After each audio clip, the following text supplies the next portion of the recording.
The time has officially arrived. The grand finals of the EU SCC playoffs are here, and it is Elysium versus Pandamonium, the two teams going head-to-head with one another. This is a matchup that has happened 3 times already this year, once already in these playoffs. Elysium took it 2-0 twice during the regular season of the EU SCC, in which Elysium took one of those matchups 2-0, lost one of those matchups 2-1. So Pandamonium has proven that they're able to take down Elysium if the time is right. Moving on to the grand finals here, you can watch the bracket on through, and the first matchup that Elysium had against Pandamonium, the 2-0 in the winner's bracket semifinals, where Pandamonium dropped down, beat the Snake Hunters to move right back up against Elysium here in the grand finals. Remember, this is a best of 5, and Elysium has a 1-game advantage. So from here on out, I'm going to go ahead and refer to this one as game number 2. Game number 2 about to start off between Elysium and Pandamonium. Taco, does anything change in a best of 5 versus a best of 3 in your mind? How does the gameplay strategy kind of differ from longer to shorter? Without a doubt, because Game 2 tends to be one of the more impactful matches because that's really the momentum builder, and with Elysium already having that 1-game advantage, this game is all the more pressure for Pandamonium because should they fall to Elysium here, they'll be down 2-0, and this set could, technically speaking, wind up as a best of 3, but only 2-game potential. Yeah, you could already have to win 3 straight if you already lose game number 1. I think somebody like Sarpei probably needs to step up big in a matchup like this. We'll talk about Elysium here in a little bit. But going up against Adapting, again, somebody on Elysium that we'll talk about, you imagine there's some pressure on Sarpei. With that, for sure. And the other thing, too, that I noticed is that Sarpei did have a little bit of inconsistencies. It's not that he had a horrible Nemesis game up against the Snake Hunters, but you can't have any sort of cracks in your gameplay when you're dealing with the likes of someone as mechanically fluid as Adapting, because the guy does not make mistakes. He doesn't. And even when he does, you can hardly ever even tell. So if your gameplay is not 100% on point, Adapting will be sure to take advantage of that and then try and just trickle down the rest of the leads across the map. Pandamonium's going to have to swing up in this matchup. Going up against Elysium, that's the roster we'll talk a little bit about now. To run it back one more time, Terram, Adapting, Angry, Spudio, and Trickstank. Seems like a pretty good roster to me. Let's pick up right where we left off there. Adapting, he was in the SPL last year, had a pretty good year, all things considered. Moves I guess, over to the SCC, not necessarily down, but over to the SCC, and he's definitely put on a good performance so far. Adapting was ready to leave the primary pro league scene, had some of that homeland nostalgia, I think, coming into play, and, respectfully so, but having him terrorize the likes of the SCC's team, this is a huge leverage point for Elysium because it's not just one veteran on this squad. You have to remember, Trickstank, with his presence as well in that support role for Elysium, has so much experience underneath his belt to combine alongside that of Adapting. I'm definitely expecting this to be an incredibly aggressive game from Elysium. I also would like to see Angry maybe try to take advantage of some of the space that I'm sure Adapting is going to be trying to promote and create, and just they might just look to isolate and punish Sarpei off cooldown. Yeah, Angry I think deserves some shout-outs with this team as well, where you're surrounded by such veteran talent, and Angry has absolutely stepped up for this Elysium team. That's something that Pandamonium are going to have to take into consideration in picks and bans for game number 2. Elysium versus Pandamonium, the grand finals, about to kick off. So, Elysium in that first pick spot, Pandamonium in that second pick spot. It was a little bit more cut and dry, I think, in the previous set for Pandamonium because we were like, all right, let's look at Vapor's Coast, let's ban out Coast Gods and get Rapio off the Ratatosker. I think a little bit more difficult to ban against a team like Elysium. What you want to ban against Elysium is gameplay strategies, not necessarily individual player picks, because if you try to just ban out someone like Trickstank or someone like Adapting, you're never going to really succeed because those guys have very deep god pools. They could flex into just about anything, and Elysium, I think, choosing to instead take note more so towards Pandemonium's solo lane and front line, so Elysium clearly trying to put the pressure onto the tanks here from Pandemonium, and I think this is the right direction for them to take. Agreed. We highlighted Kana a little bit in our previous set. The Osiris looked great for the solo laner there for Pandemonium, so I think Elysium's head absolutely in the right place. You could probably say the same about Pandemonium, though. A bit spread in their bans, Chiron off the board, solo laner, mid laner, all taken away. That leaves open the Giannis, though, for Angry, and this is the type of team in Elysium. I know we've gassed them up plenty, but they deserve every bit of it.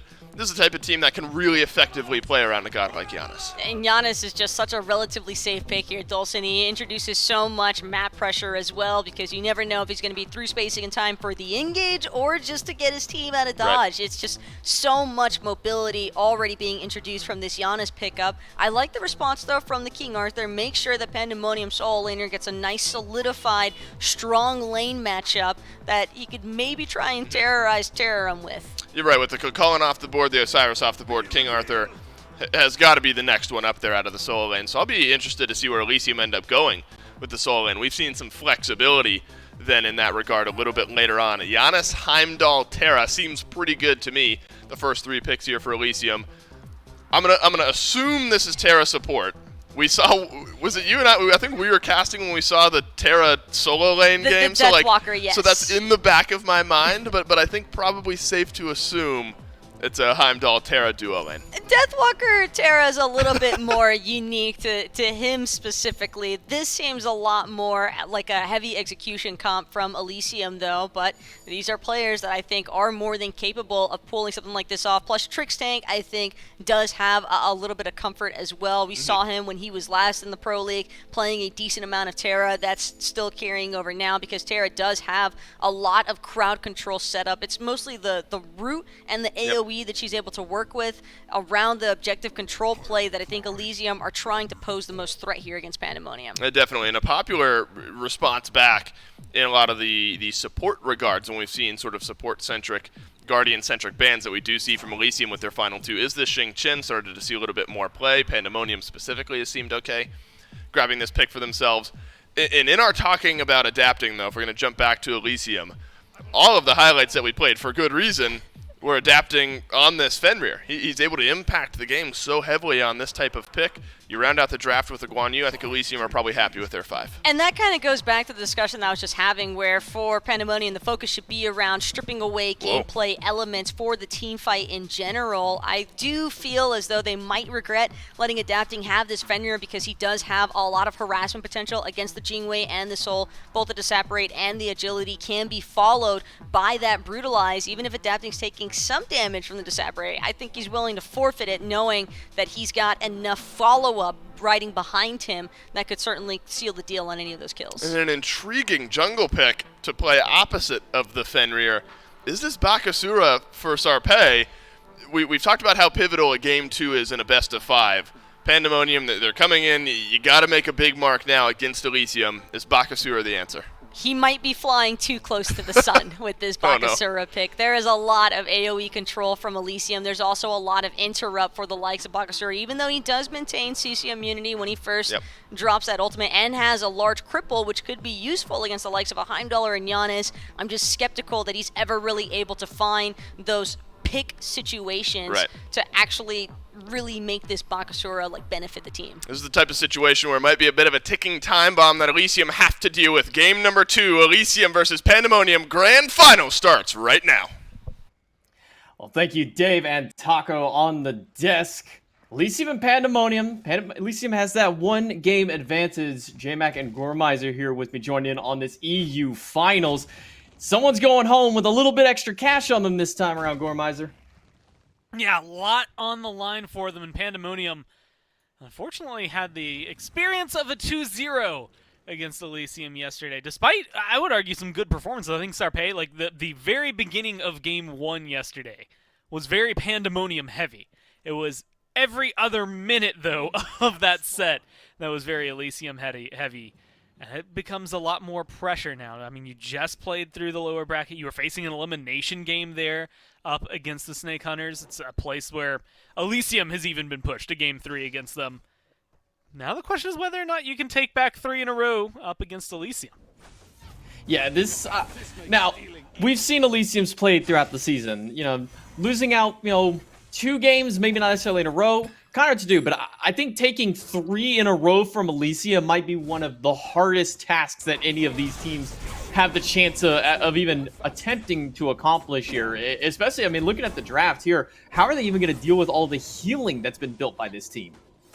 Yeah, that's going to be difficult. A lot of anti-heal items I think are going to end up needing, like, borderline necessary. Well, not even borderline. Absolutely necessary. Well, Trickstank going to take quite a bit of early damage there. Still only level 1 on this terrace, and no access to the monolith. Only access to the walls for the time being. But you're going to take a little bit of damage as well into the fray of it. But now that Trickstank's level 2, he can get that extra little bit of sustain. Unfortunately, since he's right up at the waves, not going to hold that one for very long as they chunk down that monolith. I think, more importantly, kind of looking at this draft here, I heard the, over on the desk when this Bakasura got locked in. How is this Bakasura even going to do... it feels like Bakasura just doesn't do that much right now in the meta. How is he even going to deal with these almost seemingly impossible characters to lock down?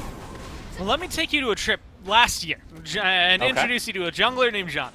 Made this Bakasura pick look really good in Europe a lot of the time. And I would argue, like, as much as it is, I think, difficult to see him making these huge strides, because admittedly we haven't seen a lot of Bakasura lately, even after the shell nerfs, I think the shell and that as an item being gone makes it a little bit easier. But let's look at this comp as a whole. I mean, Pandamonium, Bakasura likes to attack people with mainly auto attacks, right, that come through. Is actually right now, Mealsy's in trouble. Yeah, they're looking to get some damage onto Emilzy. Luckily for him, he hit 3, so he's got the leaf. Streak Up also level 3, both of them very low in mana. They'll be able to squeak by just barely, not losing out on any of their relics in the process of it. Trickstank not able to get that stun, but yeah, let's talk a little bit more on this Bakasura. I think this is kind of the standout pick amongst the entire draft. So, attack speed, right? Auto attacks, that's Bakasura's, bread and butter. Same thing for Soul. Also, same thing for the Jingwei down there. So the thing I'm worried about here is there's enough, auto attack slows that are in the game if you choose to opt into them, if you find the items for them. There's relics that do it. Like, all of that itemization for Elysium that I think are actually going to end up kind of coming back to bite Pandamonium as long as they, do eventually get built. You pick those up, all of a sudden, hey, Bakasura, yeah, there's no shell to worry about. You're getting 25% of your attack speed, though, ripped away from you at any given time, depending on the engage. So there's a little bit of wiggle room, I think, for Elysium to strip away even more power from Pandamonium. But a lot of that really depends on the Pandamonium staying ahead, maybe even, and keeping a lot of pressure on them. EU doesn't like to fight a whole ton. I don't know that this Bakasura is going to be the end-all, be-all of it, because we might not get to see it until 10 minutes from now. Well, I think if there's any two teams in the EU region for SCC that do like to fight, it's probably these two. Elysium especially. They're kind of the NA of EU when it comes to how early they want to fight. They're not looking to farm. Well, they're looking to farm the enemy team more than anything else. I remember, a tailback win that had, I think, like 20-something kills in like 16 minutes. Like, they were just on farm enemy team mode there. So we'll likely see a lot more scrapping. Maybe not necessarily a first blood super early, but definitely a lot of fighting between these two teams. I want to know who, not just running away with first blood, because that might actually happen here. Yeah, Adapting's going to get the ultimate through, but the beads from Streaka means he gets out quickly. That's a quick relic burn there by Adapting, so he's got an easy target for himself next time around. I'm kind of surprised that they didn't continue diving the tower there. I feel like you could have gotten... Well, I guess cooldowns all come into the equation, tower shots, but might have been able to get that. We could see that there was nobody rotating over. Not enough ward coverage here from Elysium. They probably didn't feel as confident. In fact, ton of red wards on the left side of the jungle. Not a lot of blue vision here. Now Trickstank is caught out. Trickstank lost his dash on that as well. Gets spun around, and Josh will claim it with the Supernova. But they might be looking for a little bit more. Unfortunate for them, Emilzy's got the leaps to get out of there. First blood goes the way of Pandamonium off a great Bakasura ultimate. I mean, really well-timed as well, just being able to collapse in right around the red buff respawn. Not able to get the invade, but who cares? You get the kill, you get first blood. I mean, we were starting to look at Elysium being, let's say, about 1,000 gold up. They were approaching that mark. That first blood really swings things back over for Pandamonium, keeps them within the 200, 300 gold range. And at 5 minutes, that means you have plenty of wiggle room. Yeah, but that's an impressive note to point onto there, is they were up at nearly 1,000 gold with no kills. Now that they get this first blood bounty, the 400 plus gold that you get, and they're still technically down. Elysium, they're just on farm central right now. They're really efficient on this map farm. It's going to be something that I think is very concerning. And little movements like this, in fact, it looks like potentially both Scorpions going over towards the way of Elysium. I mean, adapting and Terram being able to make a good rotation, you also get a good swing over there in the left side. And all of a sudden, yeah, that doesn't amount to too much, but you're getting enhanced buff, all 4 of them on your side. Gold Fury is going to be spawning, and if Elysium are making rotations like that, I mean, this quickly, I expect them to be putting pressure onto a Gold Fury. I mean, this is the kind of team, and this is something I think that Europe as a whole, like, you know, when you talk about it being a slower pace, a lot of people immediately go, well, yeah, they don't have to fight, they don't have to get a ton of kills, and like, I don't care if we're at 1 kill to 0 kills in 20 minutes, if they're still, you know, applying pressure and force somewhere. The problem is a lot of the time, your Gold Furies, your towers get left by the wayside. It's just the lane farming for some of those teams that are, you know, 4th or 5th place, maybe 6th place down there in the SCC and in the SOC. Whereas here, you can see Elysium having pressure points across the map. You can feel it around the Fury, you can feel it over there on solo lane, and you can tell that they are trying to make Pandamonium make decisions, at least as of right now. Same thing for Pandamonium to Elysium, that aren't really going to be comfortable decisions, right? Hey, do you want to get this red buff right now? I'm going to stand here and make you feel awkward about it. Do you want to go for that Gold Fury? You sure you want to start it? Like, we will start a fight. And so I like the pressure that they're putting on. Even if it's not amounting to a lot of kills, I think this is a good pressure, specifically right now from Pandamonium, because they've been making Elysium kind of tiptoe through the jungle. Even still, Elysium are slowly keeping that lead up for themselves. What was only maybe a couple hundred has now pushed itself slowly back up to about 500 in their favor. So Elysium still working this map a little bit better than Pandemonium's been able to, and a lot of that's from the neutral farm onto it. Like we said, only 1 kill has gone through onto the board, and that went the way of Pandemonium for the first blood. 1 kill, 2 assists onto it. But yet, we haven't seen anything else. It's just been farm central here, and Elysium just seem to be on the better end of it. It's just one of the things they've been able to accumulate. I mean, you have to think about it. Like, Trixtank has been playing Smite since, well, Smite. Ever. So realistically, he is going to be able to at least dictate a lot of the metas, but adapting has been on some of the most oppressive teams. Last year, maybe wasn't the same run. You know, the last couple of years maybe aren't the same runs, but when you go back, you look at NRG, you look at Epsilon when they were Panthera, like, they were some of the most oppressive teams. If I'm going to give someone credit for being able to dictate the way farms should be split up, it's probably going to be Elysium in this regard. Pandemonium are doing a pretty decent job of keeping up. Like, looking at the at least experience disparity, there isn't one. Everybody's equal in terms of level right now. Probably a little bit, yeah, going there. Angry's just slightly ahead of Joshi. I wouldn't be surprised if that's true of pretty much everyone on Elysium, but it's not enough that they've really been able to take a big stranglehold on the game. Same thing for the gold. They've been kind of net neutral, just farming better, but it hasn't really given them such a large lead that everything's done. No, I mean, if you look across with experience, it's pretty much even across the board. A little bit in favor of Angry as far as the mid lane goes, but that's to be expected with the Giannis. They're able to get that farm just a little bit quicker. But, I mean, yeah, kind of going back to, you know, some of the olden days of Smite with a player like Adapting and Trixing. Adapting's the kind of player and was on the kind of teams that would just let you pick whatever you want. He said, oh, you love playing that Zhonghui? Go ahead, pick that Zhonghui for the 5th game in a row. We've already got an answer for it in game 1, and if you want to keep picking it 4 games into a set, by all means, go for it. We've got an answer to it, and we'll keep giving you that same answer until you finally realize that you're failing this test. And in fact, one of those gods on there, I believe, was the Fenrir at one point, was one of the Shivalanke counters to Barracuda a long time back as well. So Adapting very well versed in the competitive scene, like you said. Maybe not quite the same performances the last couple of years, but still a top contender. And you know, Trixtank by his side, and then the other 3 amongst the amateur scene that's come with them, Terram, Angry, and Spudio. Want to hold that. Spudio gonna get knocked out, so he's not gonna be able to get through that crystal just yet. Has to pop the beads to make sure he can get through the safety that time. All for a purple invade. Also Angry, spinning that through space and time. Maybe thought that fight was gonna go a little worse for him. I like Adapting's positioning here, though. Aggressive, recognizes that he can be, at least accomplish something for someone to be awkward, and he's going to go in on Sarpei. Ouch.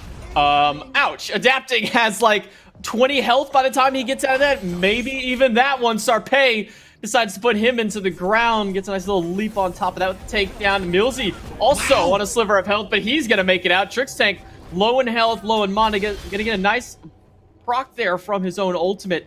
Give him a little bit of extra healing, but Pandemonium sealed 2 more kills. I mean, that's great for them. Look, not only a huge gold swing, but they're starting up the Fury. They know that they have the pressure on here. I see Terra, I see Yanis. They're walking in. They want to do something about it. I just think they're not going to be able to get anything done. That's the big issue right now. I think Pandamonium are running this early game really well. Not just in the way that they're picking up these fights. I mean, that was one that Elysium just overstepped. There's no reason to have to dive in right there. We can see the red buff timer's not going to be coming up. Like, why fight when you don't need to, other than to maybe try and clear space? But that's the risk, Elysium. Sometimes you have to run it, and sometimes it just doesn't come up your way.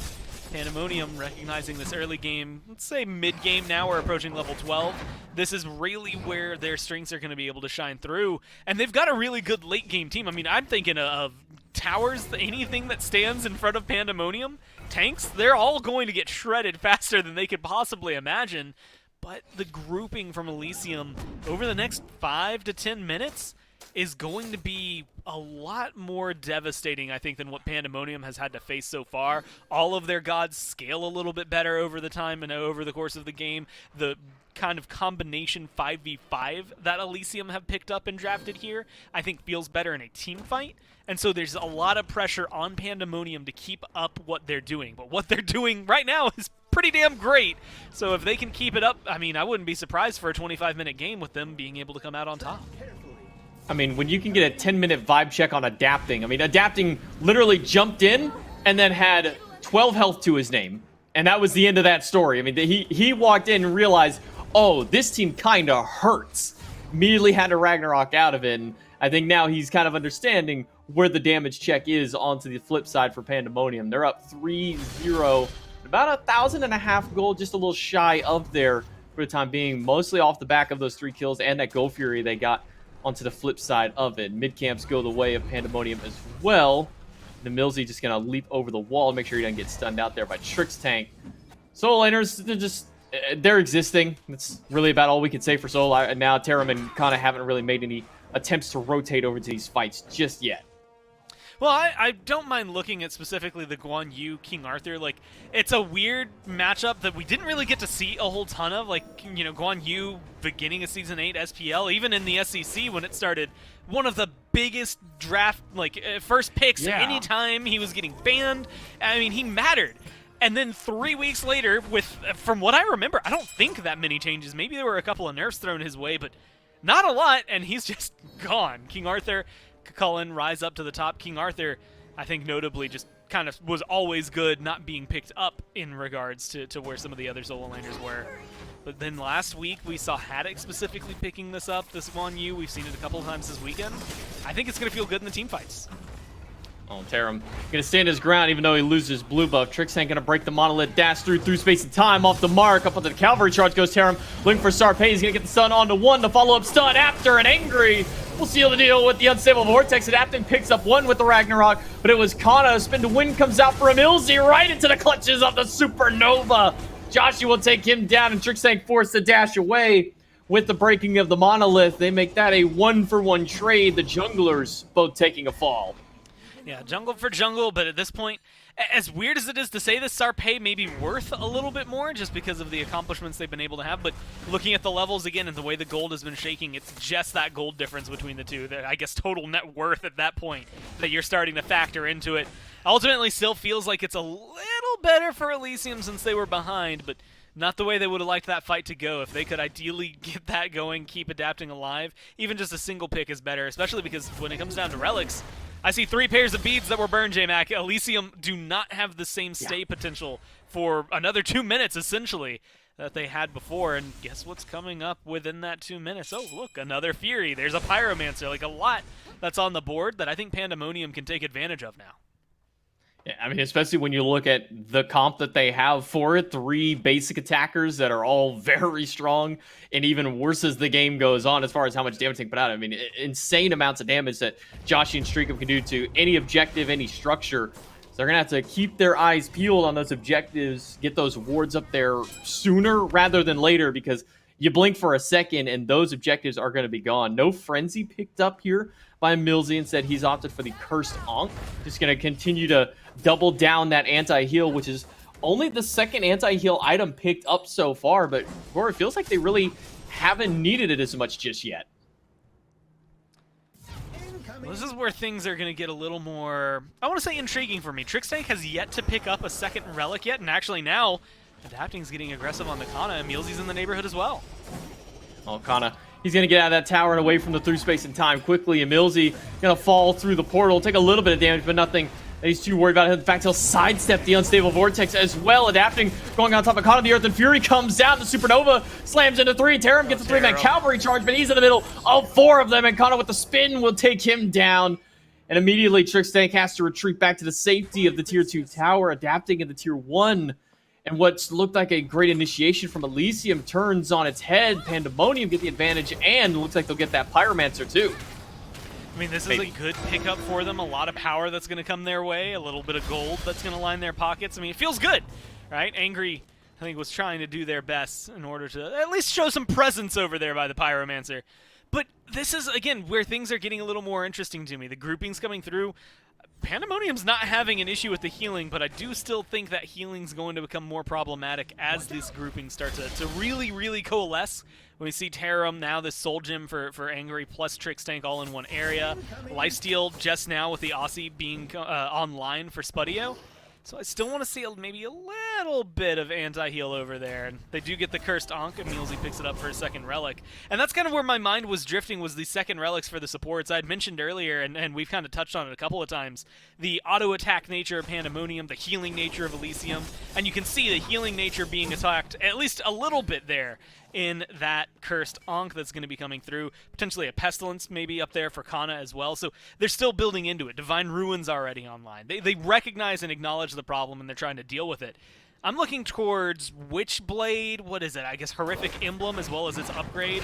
Really good at dealing with attack speed. I think the base is 15%, the upgrade's 25, Witchblade is 25. Like, there's just some moments here where I think it would be at least a nice maybe 5th, 6th item, something you can throw in after your build's already gone your way.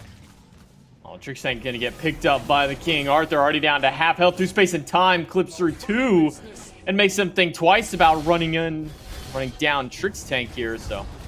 With that through space and time, it looks like that'll be a disengage from Pandemonium. They're able to secure the Primal Fury for themselves and make a quick escape afterward. But now that that ultimate from the mid laner is gone, Angry lost down a little bit of safety. And now they just walk right through that portal. Kana's going to go right down on top, as well as the chop from Sarpé. Watch Machine will pick him up, and Kana takes that, Adapting for even thinking of trying to help his mid laner out. Tier 1 tower will go down, and look, a quick sight towards Tier 2. Even without minions, they are just chunking through this tower.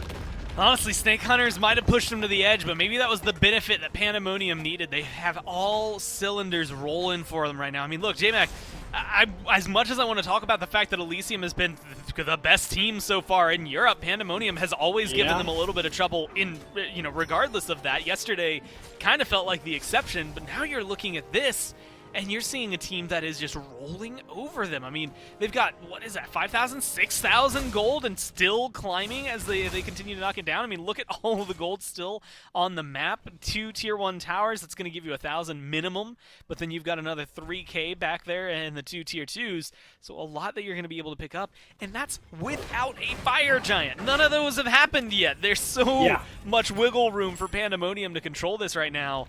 And Elysium just aren't coming together. I mean, this is a good team fight composition, but they haven't been able to deal with the main problems. I mean, you're getting hit by so much damage from Soul. Kana and Mealsy are giving so much setup that it's very easy to be an auto attacker in this world. I don't know that Streak Up has felt any pressure back there. Well, Fire Giant down to about half health already. Trickstank going to be the first one spotted. He'll get the Monolith Break with the dash to get himself out, but Tarum being chased down by Kana. Kana will take a little bit of damage from that Unstable Vortex, but Adapting is all alone over here into the solo lane, and Millsy will spot him out and force the Unchained Leap to get away. Stun onto Kana, but Kana's not too worried about on this level 19 King Arthur. He's also got that Stone of Gaia online for extra HP 5. All 5 of Pandemonium look at the Tier 1 tower, and that's all it takes for it to crumble beneath their feet. Getting low, Earth and Fury very late into the engagement. Trickstank already down. Joshi will be the one to pick them up. Spudio able to teleport out with the Bifrost. And luckily for Angry, he had a portal on the backside to get him out of the spin immediately. That'll be a quick pick for Pandemonium as they can once again set up for the FG. 30 seconds without a Terra, making it a 4v5. I mean, look, Taram's had some really, really good engages using his ult. Guess what? Doesn't have it. So not going to be able to look towards that. Adapting still has his. And maybe this is just steal territory, not fight territory. But even still, you're not going to get in, get out with your life. If you go in, you're there. Well, looks like they're going to give up on the Fire Giant for the fight instead. Spodeo going to get hit by the Supernova. Aegis is enough it out by Frost to get himself out, but can't say the same for Terrorum. Sarpe is going on a rampage for it, but the knockback from the Gallarhorn. Spodeo able to turn that one around and take down Sarpe, making it just a 1-for-1. And that leaves the Fire Giant Legion back to full health again. Elysium able to stop the objective. I don't know. Admittedly, why? Like, Sarpe's a good person to have that Fire Giant on. But I think it's more important to get Sol and Jingwei on there. I guess maybe just too scared. 4v1 advantage? I mean, maybe 2 in that area at the time. I think they're playing it safe to call back a retreat there, but that gives Elysium a lot more room to work with here in terms of clapping back, and that's a really good kill from Spodeo.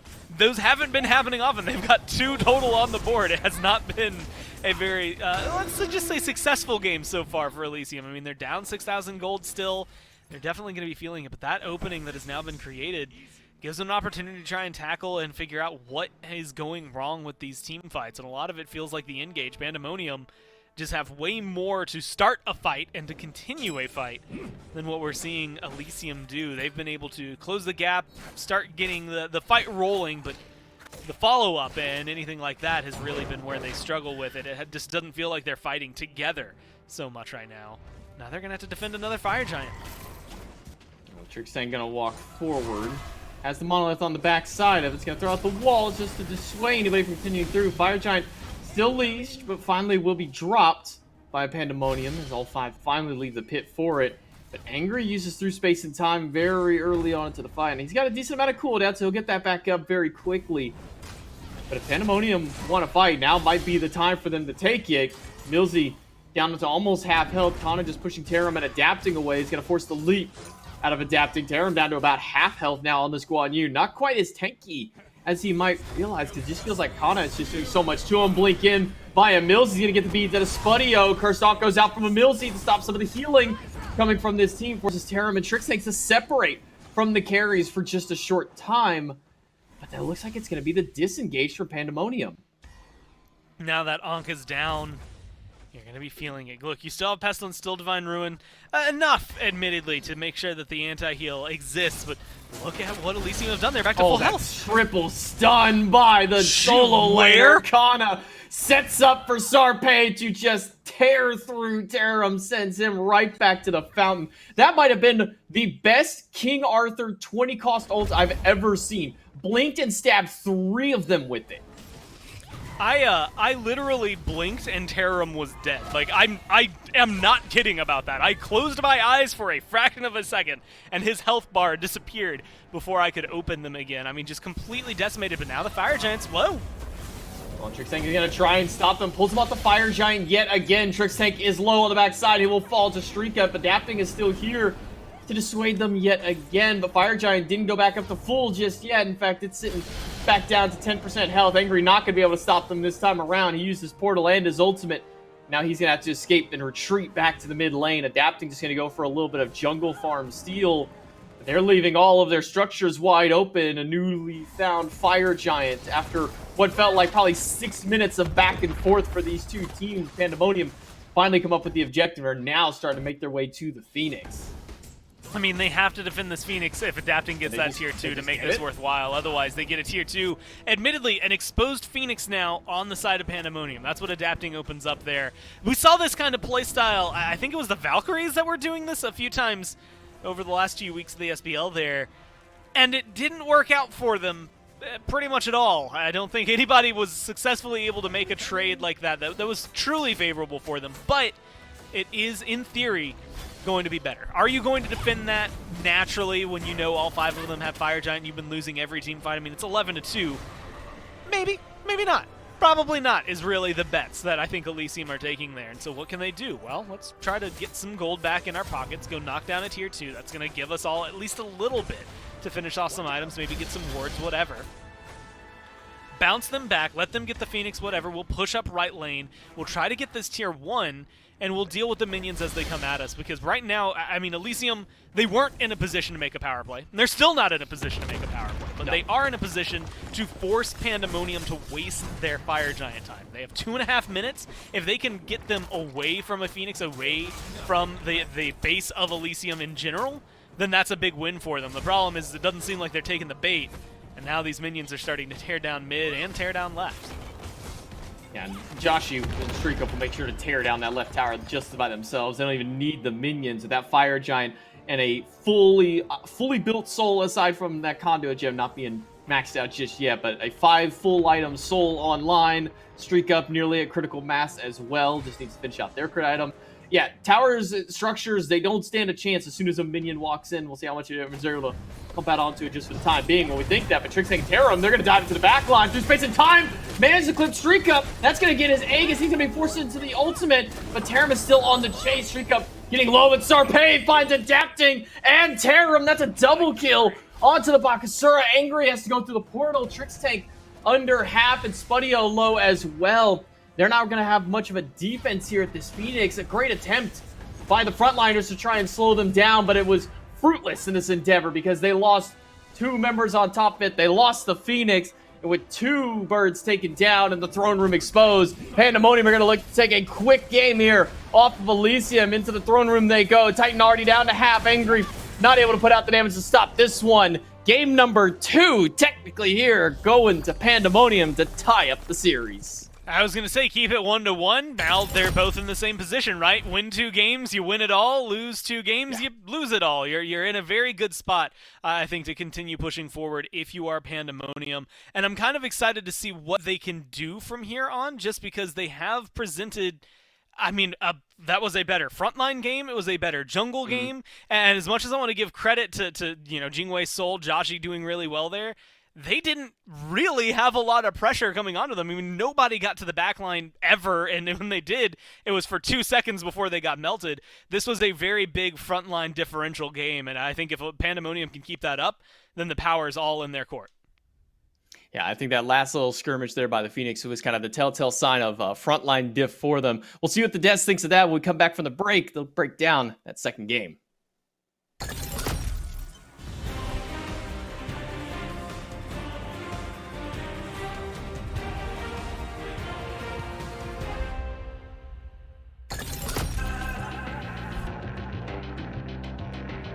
Waiting for the knock to knock me out. Waiting for the knock to knock me out. Waiting for the knock. Coco, arrest me. Waiting for the knock to knock me out. Waiting for the knock to knock me out. Waiting for the knock. Coco, arrest me. Out of reach, I go a little insane. I know this mojo will never come clean. Can you rest a little while with me now, honey? I'll never have the time, never read the signs, never took a flight, never know the truth.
Welcome to my world. 오랜만이 나도 반겨 말아 걸어 내게 맡겨 결국 모든 것이 바꿔야 해가 뜨고 눈을 감아 엉켜버린 사이코 같은 패턴에 눈이 돌아 몇 년 동안 사이코 네가 잠이 들 땐 너와 함께 하고 싶어 미쳐버린 내가 과연 너를 이해되나 싶어 밤만 되면 이러는 게 병인가도 싶어 하지만 다시 밤이 찾아오면 나 I got that fire I got that juice 밤이 되고 난 vampire 괜찮은 mood I'm building on my empire with that loose feeling like I'm Alexander 다 빛이 내리쬐며 밤이 돼 난 vampire 밤이 되면 난 vampire okay 내리쬐지 베토벤의 월화 I sipping juice from that moonlight 지정 난 still a dawn yeah 번데는 전반대 밤이 되면 동공은 확대되지 Monday through everyday 창조 중 그 외나 박대 모두가 잠들 때 너는 더욱 맑아지는 느낌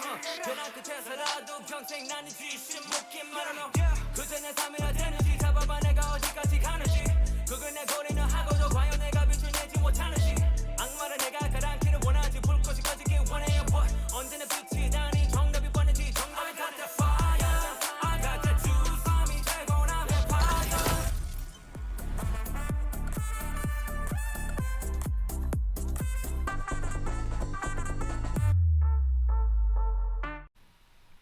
Well, this set is suddenly simplified. Pandamonium take game number 2 and boil this one down to a best of 3 up against Elysium. And that one was maybe the most important for Pandamonium to take. Of course, you want to win 2 more to get yourself the finals and all that extra money, but now you're preventing any sort of serious roll from Elysium. You don't have to win 3 straight. You just got to win 2 out of the next 3. So great game number 1 there from Pandamonium. Taco's with me, and Taco and I were talking.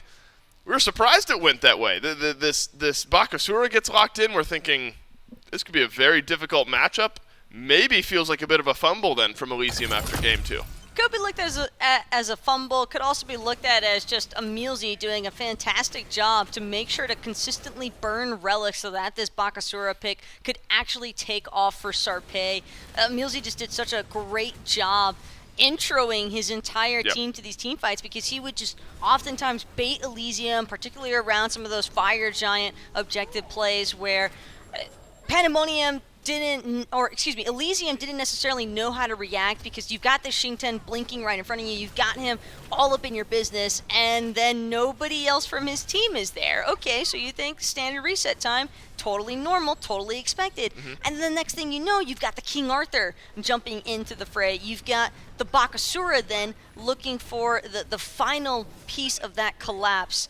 And so this, to me, Dolson, was just Pandemonium's frontline sending a message to Elysium that, hey, you're going to have to stay on your toes here with this one because if you guys give us our openings, we will punish you for it. That's a great point. I mean, how many of those replays did we see Kana, Emilzy starting up the fight and then a blink in from Sarpei a little bit later on to clean things up? Only 2 deaths on the board for Pandemonium.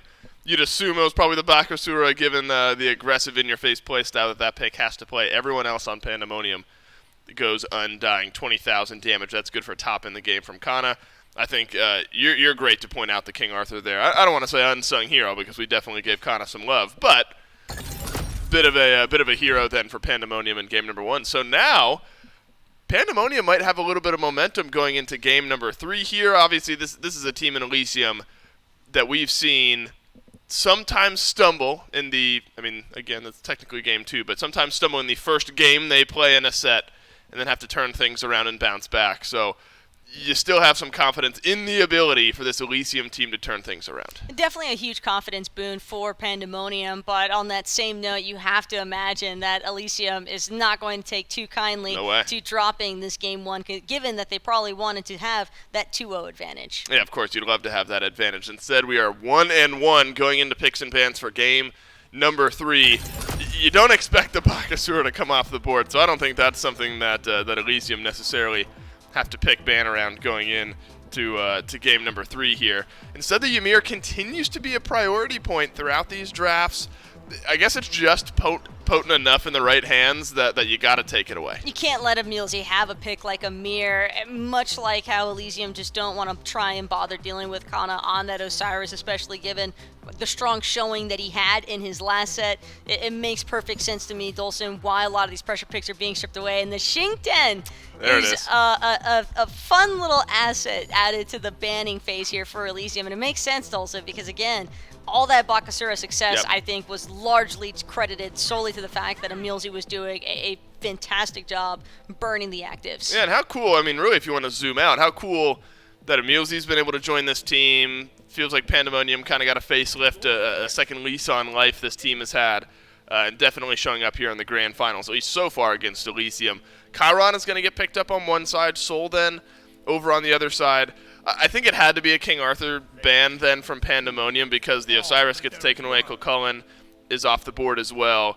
King Arthur then would have been far and away, I think, the most priority solo laner. It makes sense for both Cullen and King Arthur to be stripped away here. Just strong solo lane presence picks that can really disorient the team fight. And for Pandamonium, they want to be the ones, I think, causing most of the frazzle there for Elysium's backline by having Emilzy being able to play those heavy disrupt frontlining members. It's an interesting take, though, to see Elysium and Pandemonium's responses to each other. Pandemonium just going a little bit more the conventional route, but the Ganesh pickup from Elysium, that is a very heavy risk versus reward situation now that I think Elysium are being introduced to. But I like how it works with the rest of the comp because that Dharmic Pillars is just going to be fantastic, I think, for Sol to play around. Yep, and we know that Trix Tank loves this pick, so I definitely have some confidence. It's become a running bit around here how much I love Ganesh, so I'll spare everyone one more iteration of that bit, but I do love Ganesh, best pick in the game, all that sort of fun stuff. Just kidding, I'm not sparing you all that much. Raijin locked in, followed up by the Tsukuyumi for Pandemonium. This is a pick that we've already seen have some success for Sarpei out of the jungle.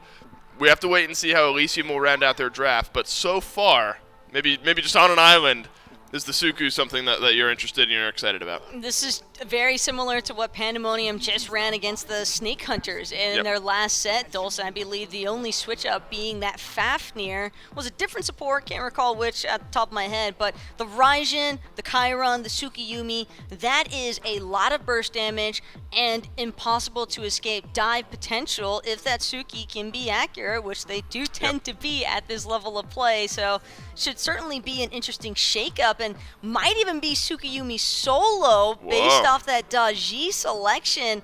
A lot of direct pressure that I think Pandemonium are really trying to apply to the back line from Elysium here. Interesting pick to round things out here, the Daji. I want to look at the Hunbats briefly, though, because that's something I think Adapting has proven time and time again that he can perform with at the highest level. Such an initiation, then also some follow-up damage on the back end of it. Big burst type damage there from Adapting. Do you like Adapting pivoting to this Hunbats here in game number 3? I like the idea behind the Humbats because Fear No Evil can control so much, especially around team fights surrounding objectives, but I do have some concerns because I just like the responses that I'm seeing from Pandemonium. I think that Daji has some very interesting outplay potential against the Humbats. Have to note that Humbats is going to be fairly dependent on those purification beats, doesn't actually have CC immunity in that Fear No Evil, so while the AoE presence is definitely there from Fear No Evil and Dharmic Pillars, the follow-up from a Jingwei and a Sol can be a little bit more awkward because they don't necessarily have as much of that AoE burst. It's a little bit more single-target focus for whoever gets caught inside of those two big team fighting abilities. So, again, execution is key here for Elysium. I think Pandemonium's draft a little bit more forgiving. Well, game number 3. This one has championship point implications. Elysium versus Pandemonium, game 3. J-Mac and Gormizer, take it away. Well, thank you, Dolson and Taco. J-Mac and Gore back again on the mics for it. A little bit of a flip around into the draft here. This time, Angry's going to be the one onto the Sol. And Gormizer, one of the first things that kind of pops into my vision range here is the Gilded Arrow onto the Sol. It feels like Sol has such a diverse cast of starter items that she could start with. What's this Gilded Arrow start going to do for her? More gold. Right? I mean, admittedly, there's a little bit, like, there's the 20% attack speed bonus in there, but 9 times out of 10, I'm going to get my items online a little bit faster than you, and that's what matters most of all And I think that's kind of where Angry is trying to get through. A lot of good burst capabilities that will come from that, and maybe make things a little interesting, because they have the again, quote-unquote double hunter. I'm just throwing Soul into that area. Double carry, I guess, could be the better way to describe it, where they're both going to be very good attack damage.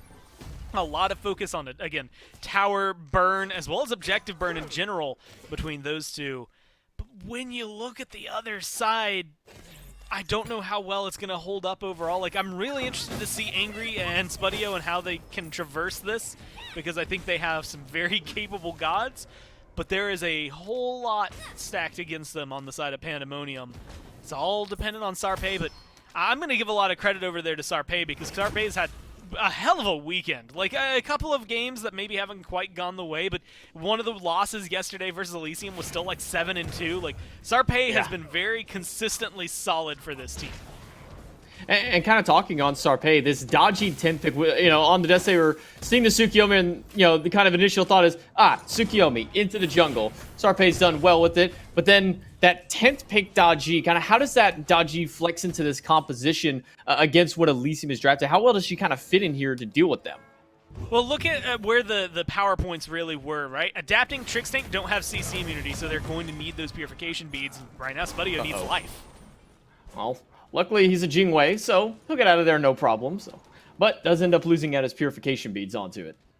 And that's one of many that I assume the Pandamonium are going to be trying to burn down, right? Beads up for Trick Tank and adapting means that, yeah, Jingwei's, once she hits 5, not going to have as many easy targets in the world. But that is really the key. The lack of reliable CC immunity in Elysium.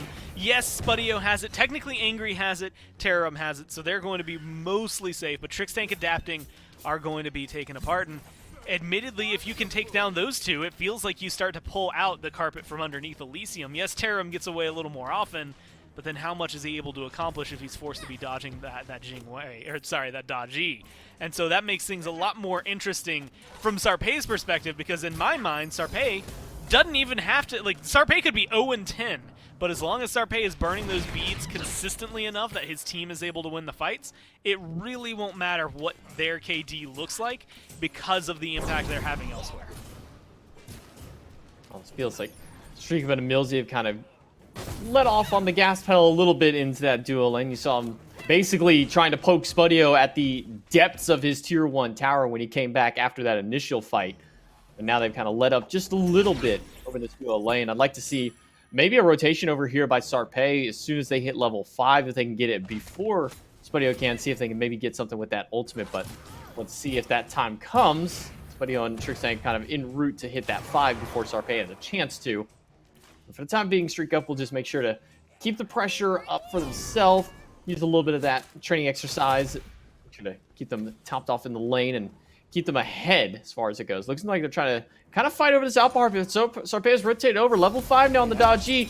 Trying to bait something out. Gonna go right onto Trix Tank. Not even gonna need the ult to find Trix Tank. Instead, gonna get the pull in onto Spudio because he doesn't have beads or ultimate just yet. And that's gonna be a double kill, first blood for Sarpe.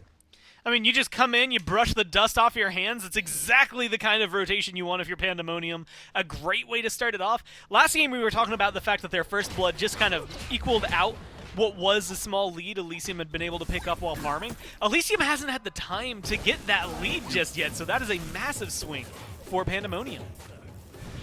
Well, Joshi recognizing they're not going to get anything off of that ultimate, so it's just like they cleared the wave instead. Level 5 to level 6 on Angry. That little bit of extra farm for Angry has paid dividends for him. Into the soul lane, we just see a little bit of boxing between, kind of with the slight advantage as far as the farm goes. Sarpe looking over onto this right-hand side, or more than anything, just looks like they're throwing a few wards down to catch any cheeky rotations. To see Terram and Trix Tank walking across that ward, though. So they know they're looking for some action here at this blue buff. I like the idea of getting aggressive here. Kana is going to be the one that could be the wild card for this, right? We've seen a lot of, I mean, Nika is the first one that comes to mind. Solo Tsukiyomis that are very successful. That is a little bit of frontline presence that's more or less going to be not lacking, but just different than game number 1, right? Pandamonium, or sorry, game 2, technically. Pandamonium there, were able to let Kana on this King Arthur just kind of run rampant, would run up to people, demolish them, push them back. They couldn't do anything. Tsukiyomi's got a lot of kill potential. He can absolutely zone people out. but is he going to be able to be the King Arthur still? And I think Kana has the potential. I actually had said it, that this has been a team specifically from Kana. Like, he has been a solid pillar for this team. No matter how everybody else is doing, he has almost always been able to have a good performance. So I expect a lot to come out of this Tsukiyomi, especially when the rotations start coming through.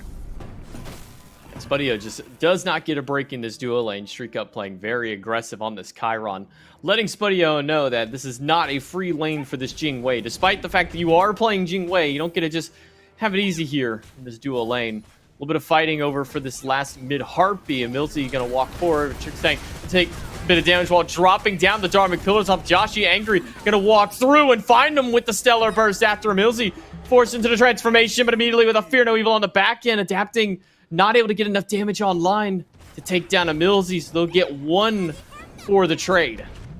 I mean, that's a good pickup, though. Joshi is one of the prime targets, I would argue, for this team. Raijin has been, I mean, just invaluable for what he's been able to bring to a lot of these team fights. Again, damage is great, and he provides a lot of it, but he also has a Mez technically in his kit.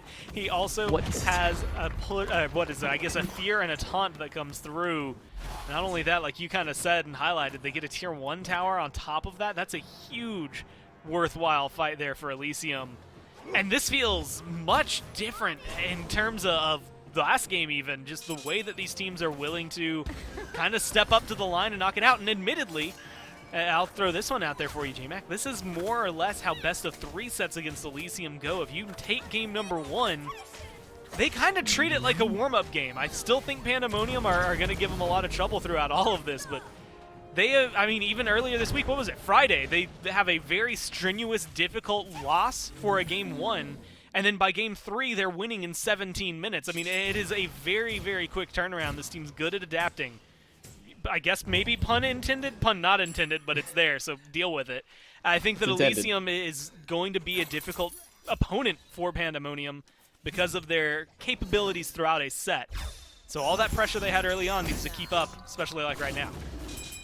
Well, Kana gonna take a little bit of poke here from Tarum. A little bit of body blocking. Dharmic Pillars drop down and force out the Piercing Moonlight from Kana, and that'll be the end of that rotation for now. And Milsey now rotating over as well. But yeah, I think this team adapting to the strengths of what their opponents are able to do is a fair call into that one. I think also, pun intended, they just kind of get a little bit of upset, a little bit of anger comes out of this team whenever they lose that first game. They're like, really? We just lost that game? No. We're not letting that one happen again. And they kind of just flip on the gas pedal. They decide, all right, now it's time to go. And they're, losing out the first double kill early on, a little bit less out of their control. Mostly just Sarpei putting some good pressure over towards that duo lane. But now they're kind of playing more like the Elysium that we know. They're not afraid to kind of fight this time around. It's just the question of being able to keep it up. That was a good swing, getting Joshi in a tier 1 tower. But the pressure afterward, again, from both teams is going to be what's important, where they go next. Because now, Gold, I mean, they've had a 500, pretty massive swing in favor of Elysium with that tower early on. And it's right back to even. That means nothing at this point, right? So the next fight is maybe the most important. That Gold Fury having spawned up, those Scorpions after being stripped away or taken down, are going to be able to spawn in at least one of those neutral objectives. Soon enough, a Pyromancer is going to be on the table. That's going to make things a lot more problematic for Elysium, I would actually think, in this case. I mean, when Adapting jumps into it, yes, he has good clear, quote-unquote, to make sure that the area around an objective isn't necessarily going to be quite taken down, as now he's going to use that Fear No Evil for a fight. Yeah, and Kana has to use that Piercing Moonlight. He's going to try and go on to Angry, but Angry gets into the Zap Ray and immunes pretty much all of that damage for the time being. But Sarpei and Joshi are pumping shots into him to make sure that he does end up falling down on the back end of it. It looked like Tarum able to get the credit for the kill.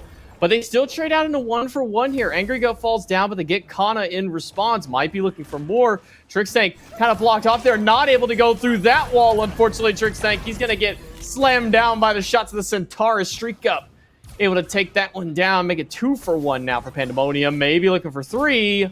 Luckily for Spudio, he's got that dash, uses the agility to get away.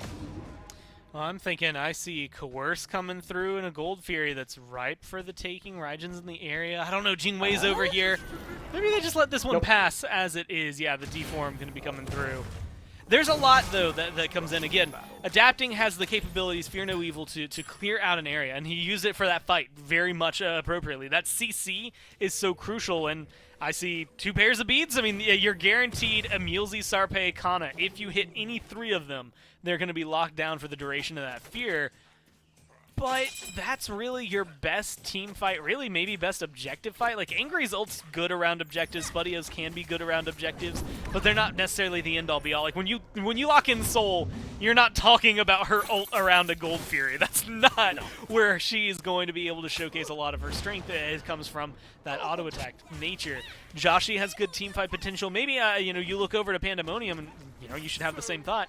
Well, they don't really have that much secure either. Like, there's not a lot that's going in their favor. But Emilzy brings that coerce, that dragon form coerce that can hit everybody on the team, and that's where the burn comes in. We've seen that be a huge factor these last few weeks.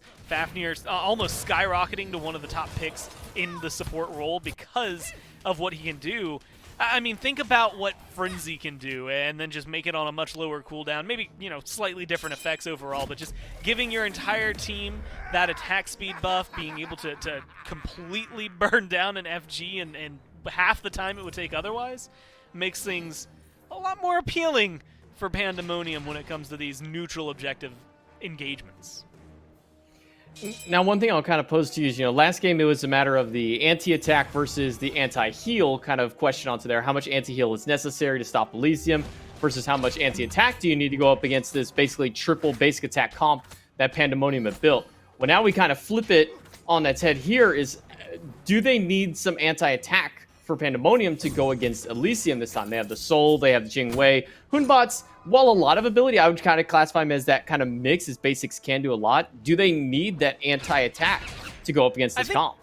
If we were going to see it be prominent, last game would have been the time to do it, right? Like, I feel like this is one where it's not necessarily far-fetched to think about it. Like, Horrific Emblem is probably a decent pickup for you here, and it has the added benefit that it deals with attack speed. I wouldn't mind a Witchblade, but at this point, it, again, is maybe less of a pressure item for Pandamonium. They don't necessarily need them to make it look good. But hey, if you, either way late game, if we make it to this point, you sell your boots and pick it up, that's not that big a deal. It's going to be actually maybe beneficial for you. Or if it's a 5th, 6th item. But the problem is Emilzy, especially because of how little gold supports get, it's going to need to focus on getting some of those tank items online a little sooner, more than trying to get that anti-attack speed online. So maybe it's something that Kana could build into. Maybe Sarpe could slot into it, but it's definitely much more late game, let's say 25, maybe even 30-minute item pickup, as opposed to something that they'll probably see in the next few minutes. Otherwise, it's just try to focus them down. Get the kills, Sarpe. I mean, look, you've got a great ult. Granted, there's 5 pairs of beads on the other side. It's not going to be doing too much, at least the next time that we see it pop out. There's a lot of pressure on the jungle to make things look good. Spudio going to be forced to airstrike away. Sarpe is waiting on the bottom end. Centaurus out of Streakum. They're going to make sure they don't need to use anything more than necessary, and they'll pick Spudio up for a 5th kill on the board. 4 of them now on the backside of Sarpe. 4-0-0 on the jungler.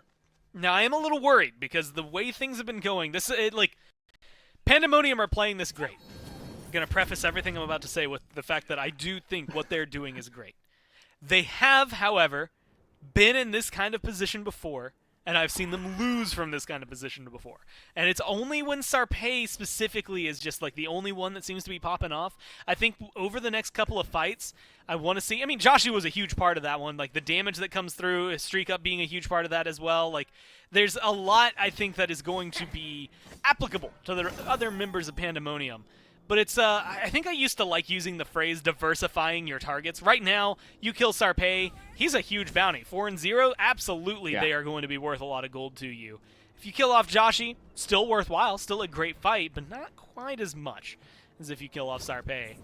So I wouldn't mind seeing a couple others get their hand on the wheel. That being said, all of that is kind of a moot point because they have all been active in this fight. It's just been Sarpe being able to clean up the kills, so admittedly, everything I'm pointing out is just saying that, yeah, they're fighting really good team fights and their jungler happens to be a part of them. It's not really that detrimental to them.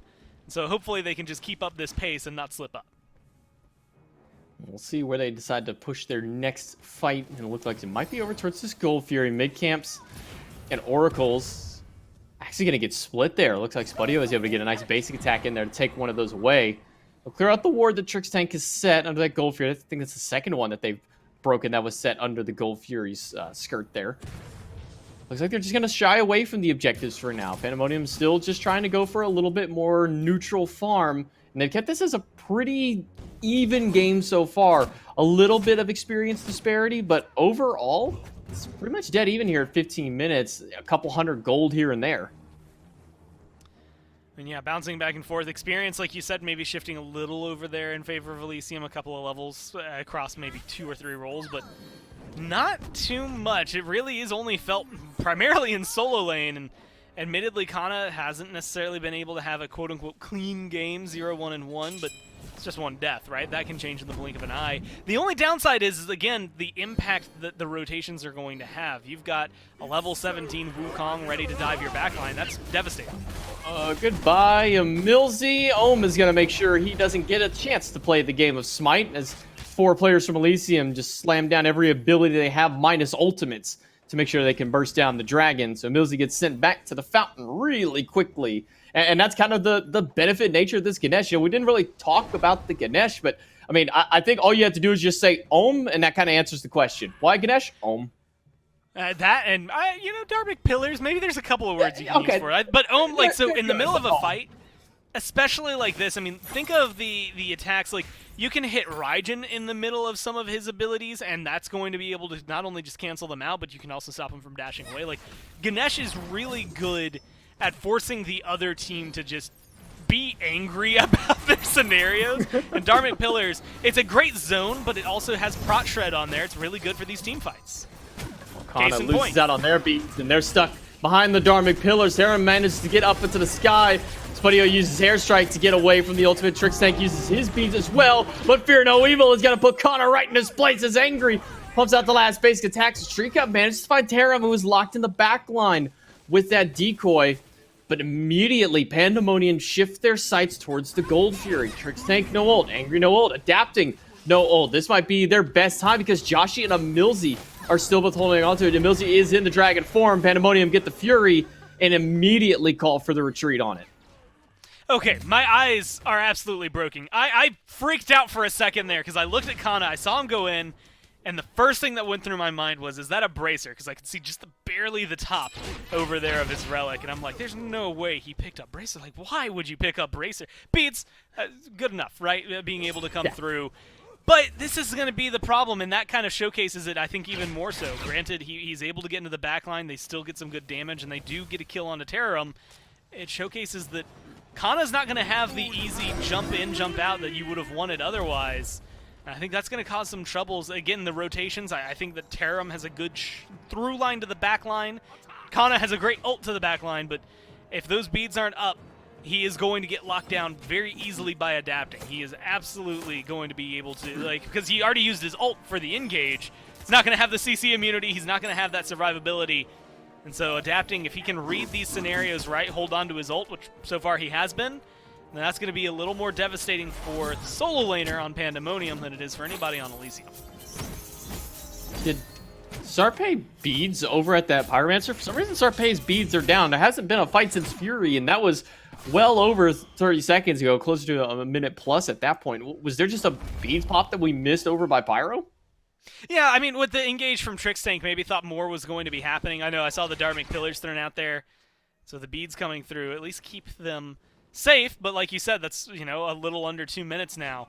They're just not going to have those beads. Makes it a pretty easy target for Elysium. Linked in by Taram and onto Kana with no beads. He's getting locked down. Has that Piercing Moonlight still available. Has to use it just for the protection and the CC immunity, but Spudio has just a little too much damage as they clean up that kill and put Kana in the grave for a third time this game.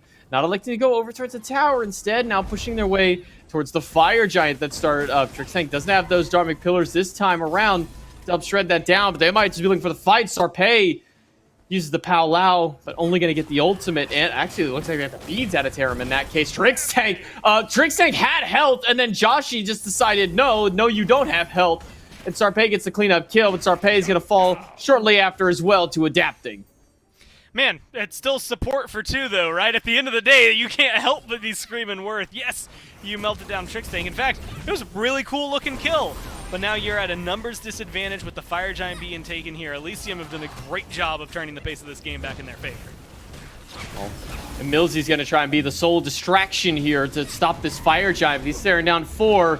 It's going to be a very tall task for him. Luckily, he's got Joshi on the back end to maybe try and put a little bit of extra into it. He goes up into the Taiko drums, looking for the potential steal. Pandamonium do take that one away. Fearno Weevil adapting, gets stunned out of it. He can't even follow up off the ultimate streak here. Joshi able to get them. Tarum is low, but he's going to elect to leap away, not go for the chase down onto a Millsy. And Pandamonium steal away the Fire Giant. I mean, and they get the kill onto adapting. Look, the fight's up to that point still worthwhile for Elysium, but that is where that secure conversation from earlier comes right back into the equation. Neither of these teams able to absolutely guarantee themselves anything. That numbers disadvantage did not dissuade Pandamonium the way I thought it would. Look, I'm looking at a 3v5, and the way that last fight went, I am steering clear of an FG in that scenario, so kudos to them for being able to stay aggressive and recognizing where their opening is.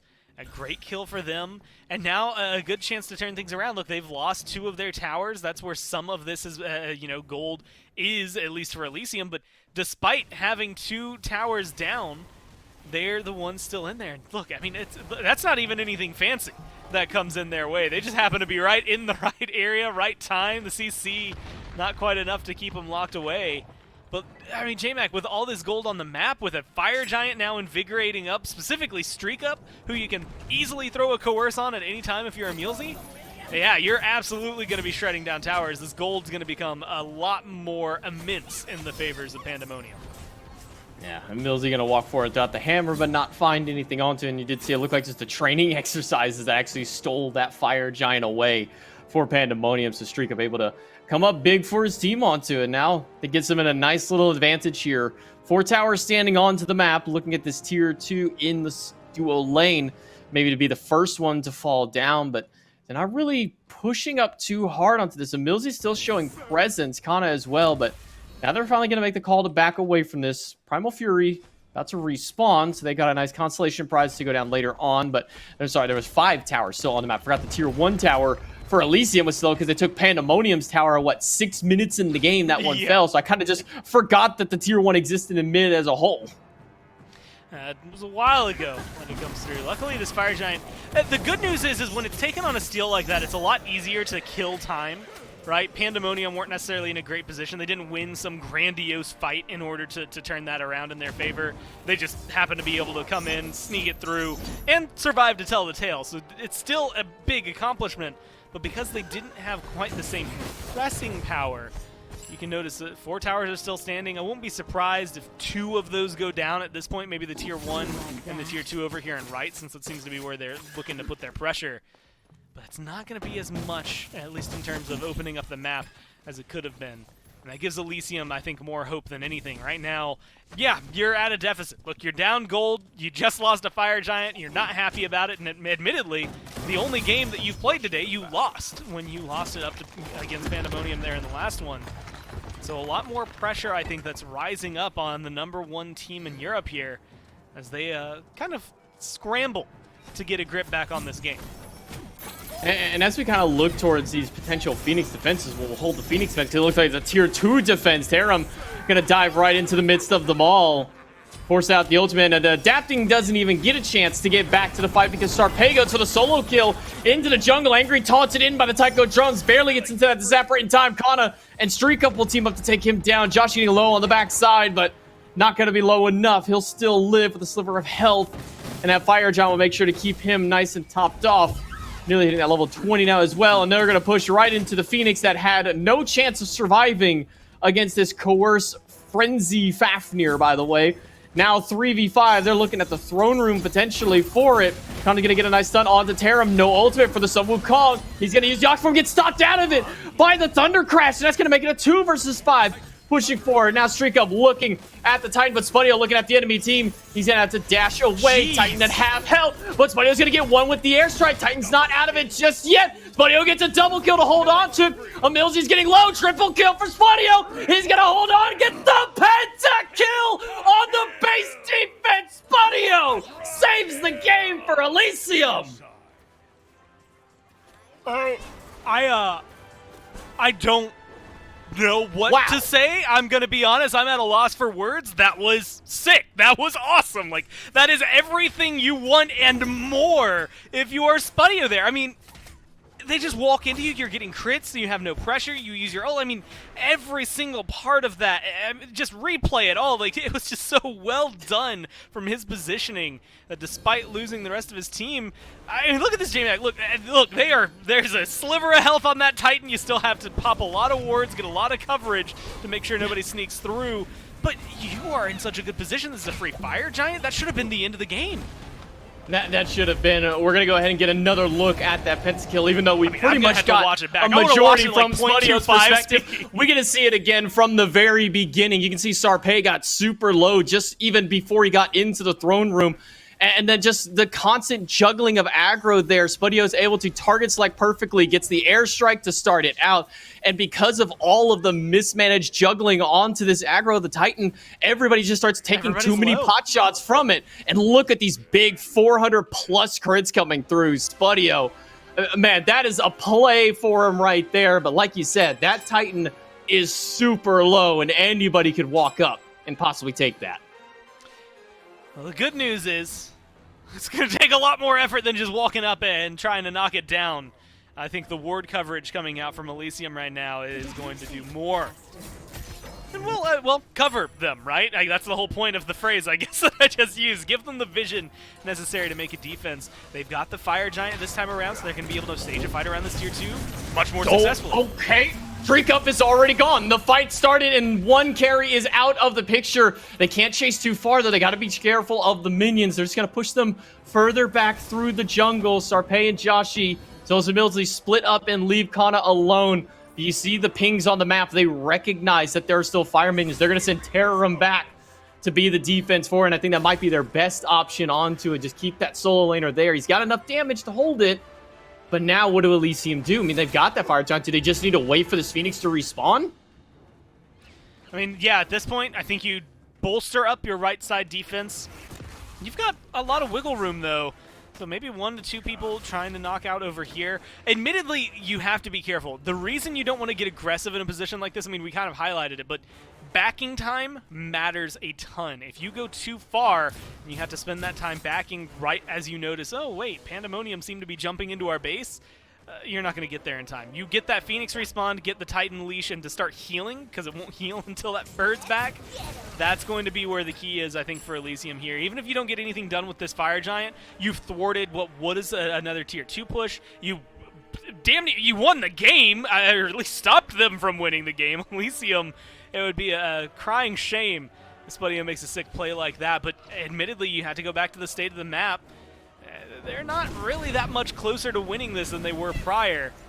So unless Spudio's got another Penta in him and maybe somewhere a lot closer to the Pandamonium side of the map, there's going to be a lot of work cut out for Elysium just to get to that W. There's 3 towers, 3 Phoenixes still on the board for both, well, for one side here, Pandamonium. And they're going to need to knock down at least one of those to open up a Phoenix. You don't want to do a base race here, Elysium. You guys are down a weakened Phoenix. They can easily walk over, grab it. Your Titan, also, by the way, is at like a quarter health, and you guys need that to sustain back up. So they won't even go for that tier 2 tower. They're just going to let it stand because they recognize that there was a potential race on the side for Pandemonium, and they're more than willing to take that base race. They have all advantage for it. Less towers on the map, a weakened Phoenix, which they probably wouldn't even go for that one. They just burn down the left. But also a Titan at quarter health is a pretty nice head start, I would say. Yeah, no, it tends to help out when you don't have to do as much work. When you already did, I guess, most of the work, you can just come in and ride the laurels of what you've already done. But it also showcases exactly why Elysium there had to be a lot more cautious, right? Yeah, you get up next to that tier 2, the minute they see Pandamonium at a tier 2, they have to start backing. Because if they're lucky, they get there for a Phoenix defense. If they're unlucky, they get there and they're fighting in the Titan room again, and it doesn't go as easily next time around. I mean, Joshi has a lot of damage, streak up. Kana, again, if they, like you said, a couple of jumbles on the side of Pandamonium in the Titan room with just good play from Spudio and Trix to really make sure things go their way, I think that there's definitely more room for improvement in the Titan fight, and it's not that much harder to do. You go in, focus it down. Pandamonium are in a good spot to try and knock it down, but now they've only got about 2,000 gold lead, and we're getting to that point of the game where that's really just the difference of selling your boots and buying another item. Maybe getting a couple of these upgrades, as I'm noticing, like a couple of Aegises, maybe a pair of beads around here on Pandamonium at least that aren't upgraded. But it's this ward vision that's going to make the big difference. Everybody can afford them on the side of Pandamonium right now because of that extra gold. And that's where things are really going to be able to flow for them. They should, in theory, have nothing out of sight on the right-hand side of the jungle. Yeah, I was looking at the item little purchase tab that kept popping up on Pandamonium side specifically, and I saw all 5 tickets at one point be a Sentry Ward, but there's no vision for him on the front side of that map. That's 2 ultimates down for just Kana's beads and ultimate. Not sure how worth that is for the side of Elysium. There is a fully upgraded teleport for Kana, and he can come right back in full health. Yeah, and you can see, backing off. Not going to be too upset about having to use that teleport to re-engage. You only get the beads. I mean, technically now you get the beads and the teleport. Not really that big a deal, especially with the Fire Giant standing right there. Kana will admittedly be in a worse spot. Might not be able to dive that deep. He's 0-4, definitely not been able to have a quote-unquote great game, but has been a huge distraction factor and enabled a lot of damage coming from Streak Up because he's able to just deep dive and they have to focus on the Tsukiyomi. No ultimate is back online for him now with all that CDR. He's able to get that topped up really quickly. I mean, it was kind of just of a case of, oh no, anyways, as he took a lot of damage, took a couple ults, and made his way right back in. But unfortunately for him, like you said, he is down that relic. But Trix Tank also down the Sunder as well, used in the midst of that fight. Angry and Adapting, getting their ults back online. Adapting already has his. Streak Ups is down as well. Didn't you notice that Centaurus got fired 3-star pay, forced to use the beads, and that's another big defensive relic off the board for Pandamonium. They're going to have 80 seconds before their 2 assassins have any of their relics back online for defensive options. Now all they have is their initiation tools. The pressure is on at this point. Adapting. Once Fear No Evil comes back up, that's a huge threat, and that is going to be, I think, a good engagement point. Elysium able to apply a lot of pressure here. But this is the awkward dance. I mean, whoever starts this Fire Giant up, unless you are just tanking it pretty much perfectly, you're going to put yourself at a disadvantage because of the health that's going to be missing. That's where Pandamonium have kind of capitalized on the chaos. So Elysium playing it carefully. But they do have control of the pit. That's a really big deal. With Angry, with Spudio, they should be able to melt it down pretty quickly. Yeah, and it's already down to half health between the Soul and Spudio. These 2 carries are shredding through the objective. Into the backline they go. Joshi already down to a quarter. Streak Up down to a quarter as well. And Spudio will find one of them, maybe even the second with that airstrike. As Streak Up falls down after last Centaurus, that will be the double kill for him and pick up one for Angry as he falls down to Emilzy right afterward. Emilzy gets the leap away. Kana is low though, and he's not going to be able to live for much longer as Spudio picks up another triple kill for it, and it's looking like Elysium are going to be set and poised to possibly close this game out, but Adapting over here onto the side. He's just holding back Emilzy, keeping him distracted as long as possible. Emilzy trying to do his best to maybe solo him down. He gets a nice stun, but he's going to de-transform. That might be the end of the Dragon's Life. Leaps away from Adapting. Nice hammer stun. But I don't know if that's going to be enough for Emilzy. The rest of Elysium is pushing down the mid lane. Mid Phoenix is about to go down. Emilzy just distracting as long as possible. But the Gormizer, it looks like that might just be game number 1. Another Fear No Evil. We're just watching the circus down here at the bottom end, while the rest of everybody else on Elysium closed it out.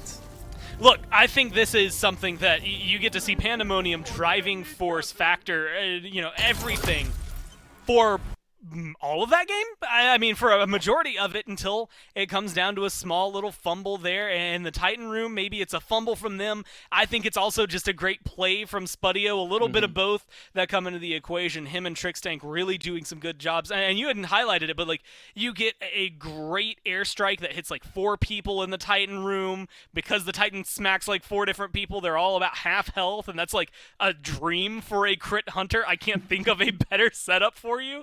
And so you get that clear wipe, and it takes a little while. You still have to get a fire giant, hold them off. You have to get another fire giant, win a fight, and run down mid. All this work, but it pays off for them, and they manage to push themselves forward just a little bit in the lead. Yeah, at least they're able to claw themselves out of that Game 3 deficit to bring themselves a win. We'll see if they can maybe close it out here in the 4th game, but for the time being, we're going to take it to a break, and then the desk will break down Game 3.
I don't wanna wait.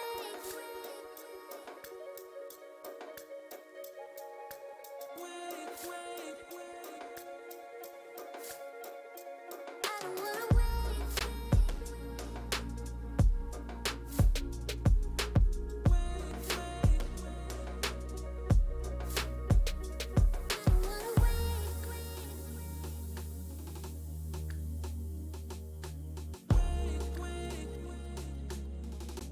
I don't wanna wait.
game number 3 is one that Pandamonium probably feel like they won in every single metric except for the one that matters, and that's the Titan falling, and came damn near close to falling the Elysium Titan there in game number 3.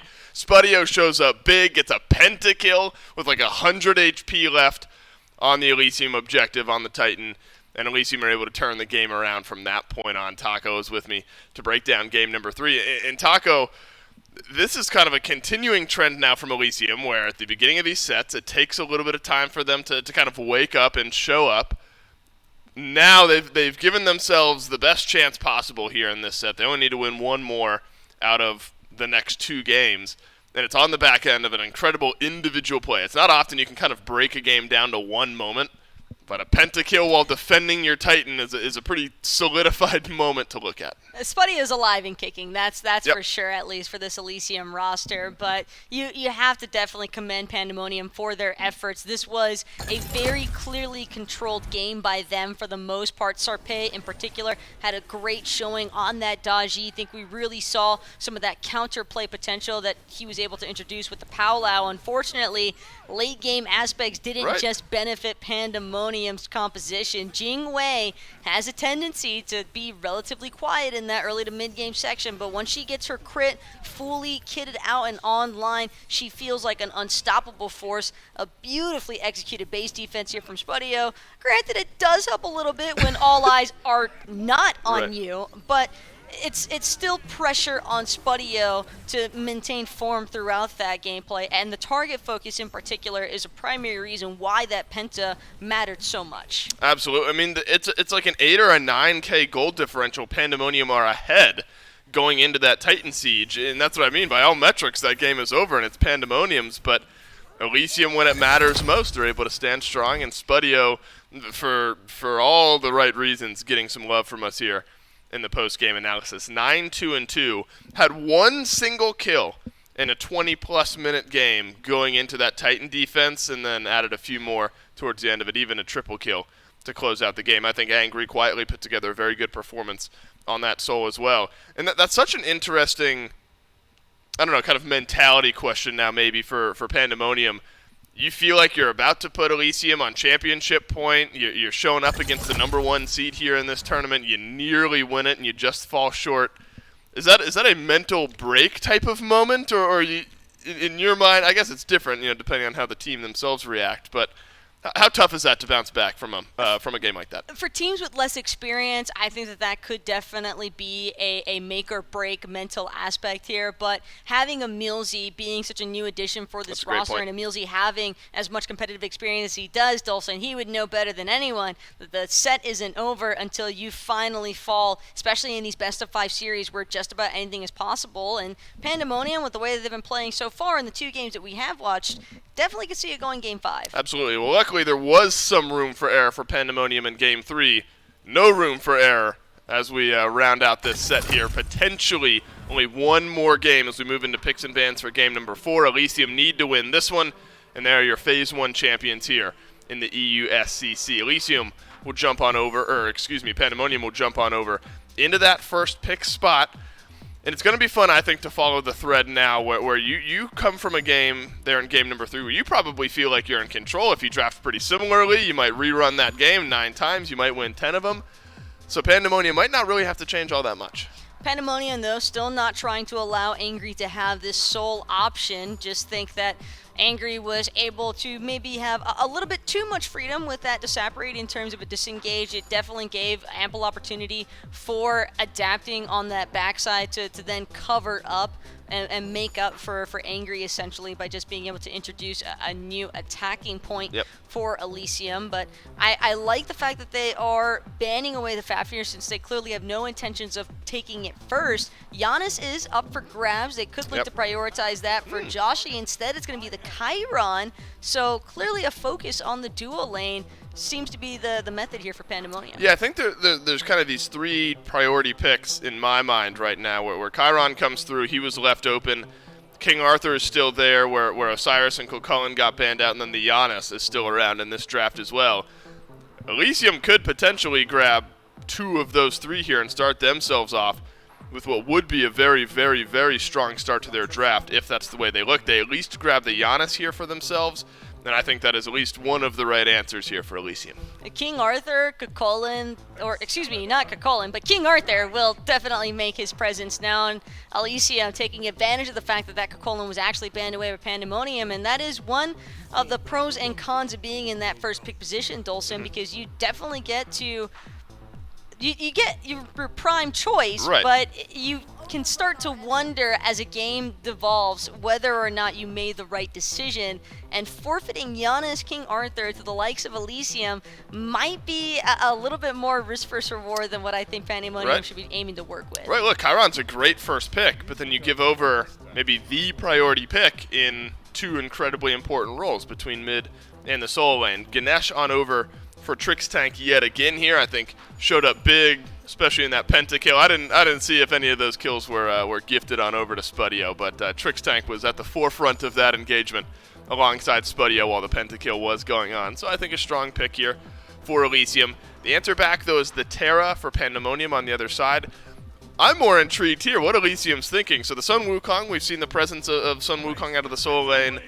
Is Cthulhu, excuse me, enough of a threat at the moment to worth itself a ban? It's more so what Cthulhu would introduce to the team fighting aspect, and Ganesh probably has one of the more primary AoE controls here, Dolson, for objective fights due to that Dharmic Pillars. Kind of negates a lot of what Terra would introduce, because if you want to play inside of that big Terra AoE, you're going to have to compromise yourselves by potentially putting yourselves out of position inside of that Dharmic Pillar. So a nice response from Elysium, but Pandemonium, they're going to see if it could happen 2 times over with this Bakasura pick for Sarpei.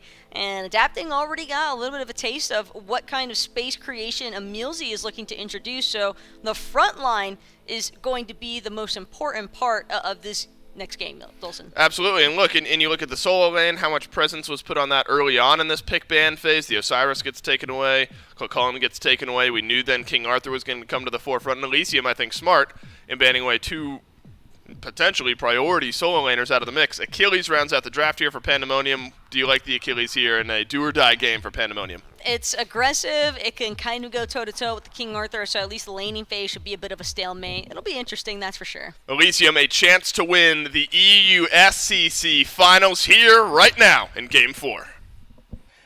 Look, behind the scenes, Gormaj, we were kind of thinking, all right, this might just be a quick set for Elysium. We'll go home after 2, but Pandemonium have put up a hell of a fight, and now they're the ones still on the do-or-die situation, but they've at least got a game under their belt so far. And what do they go back to? This Bakasura that won them their first game of the set they played.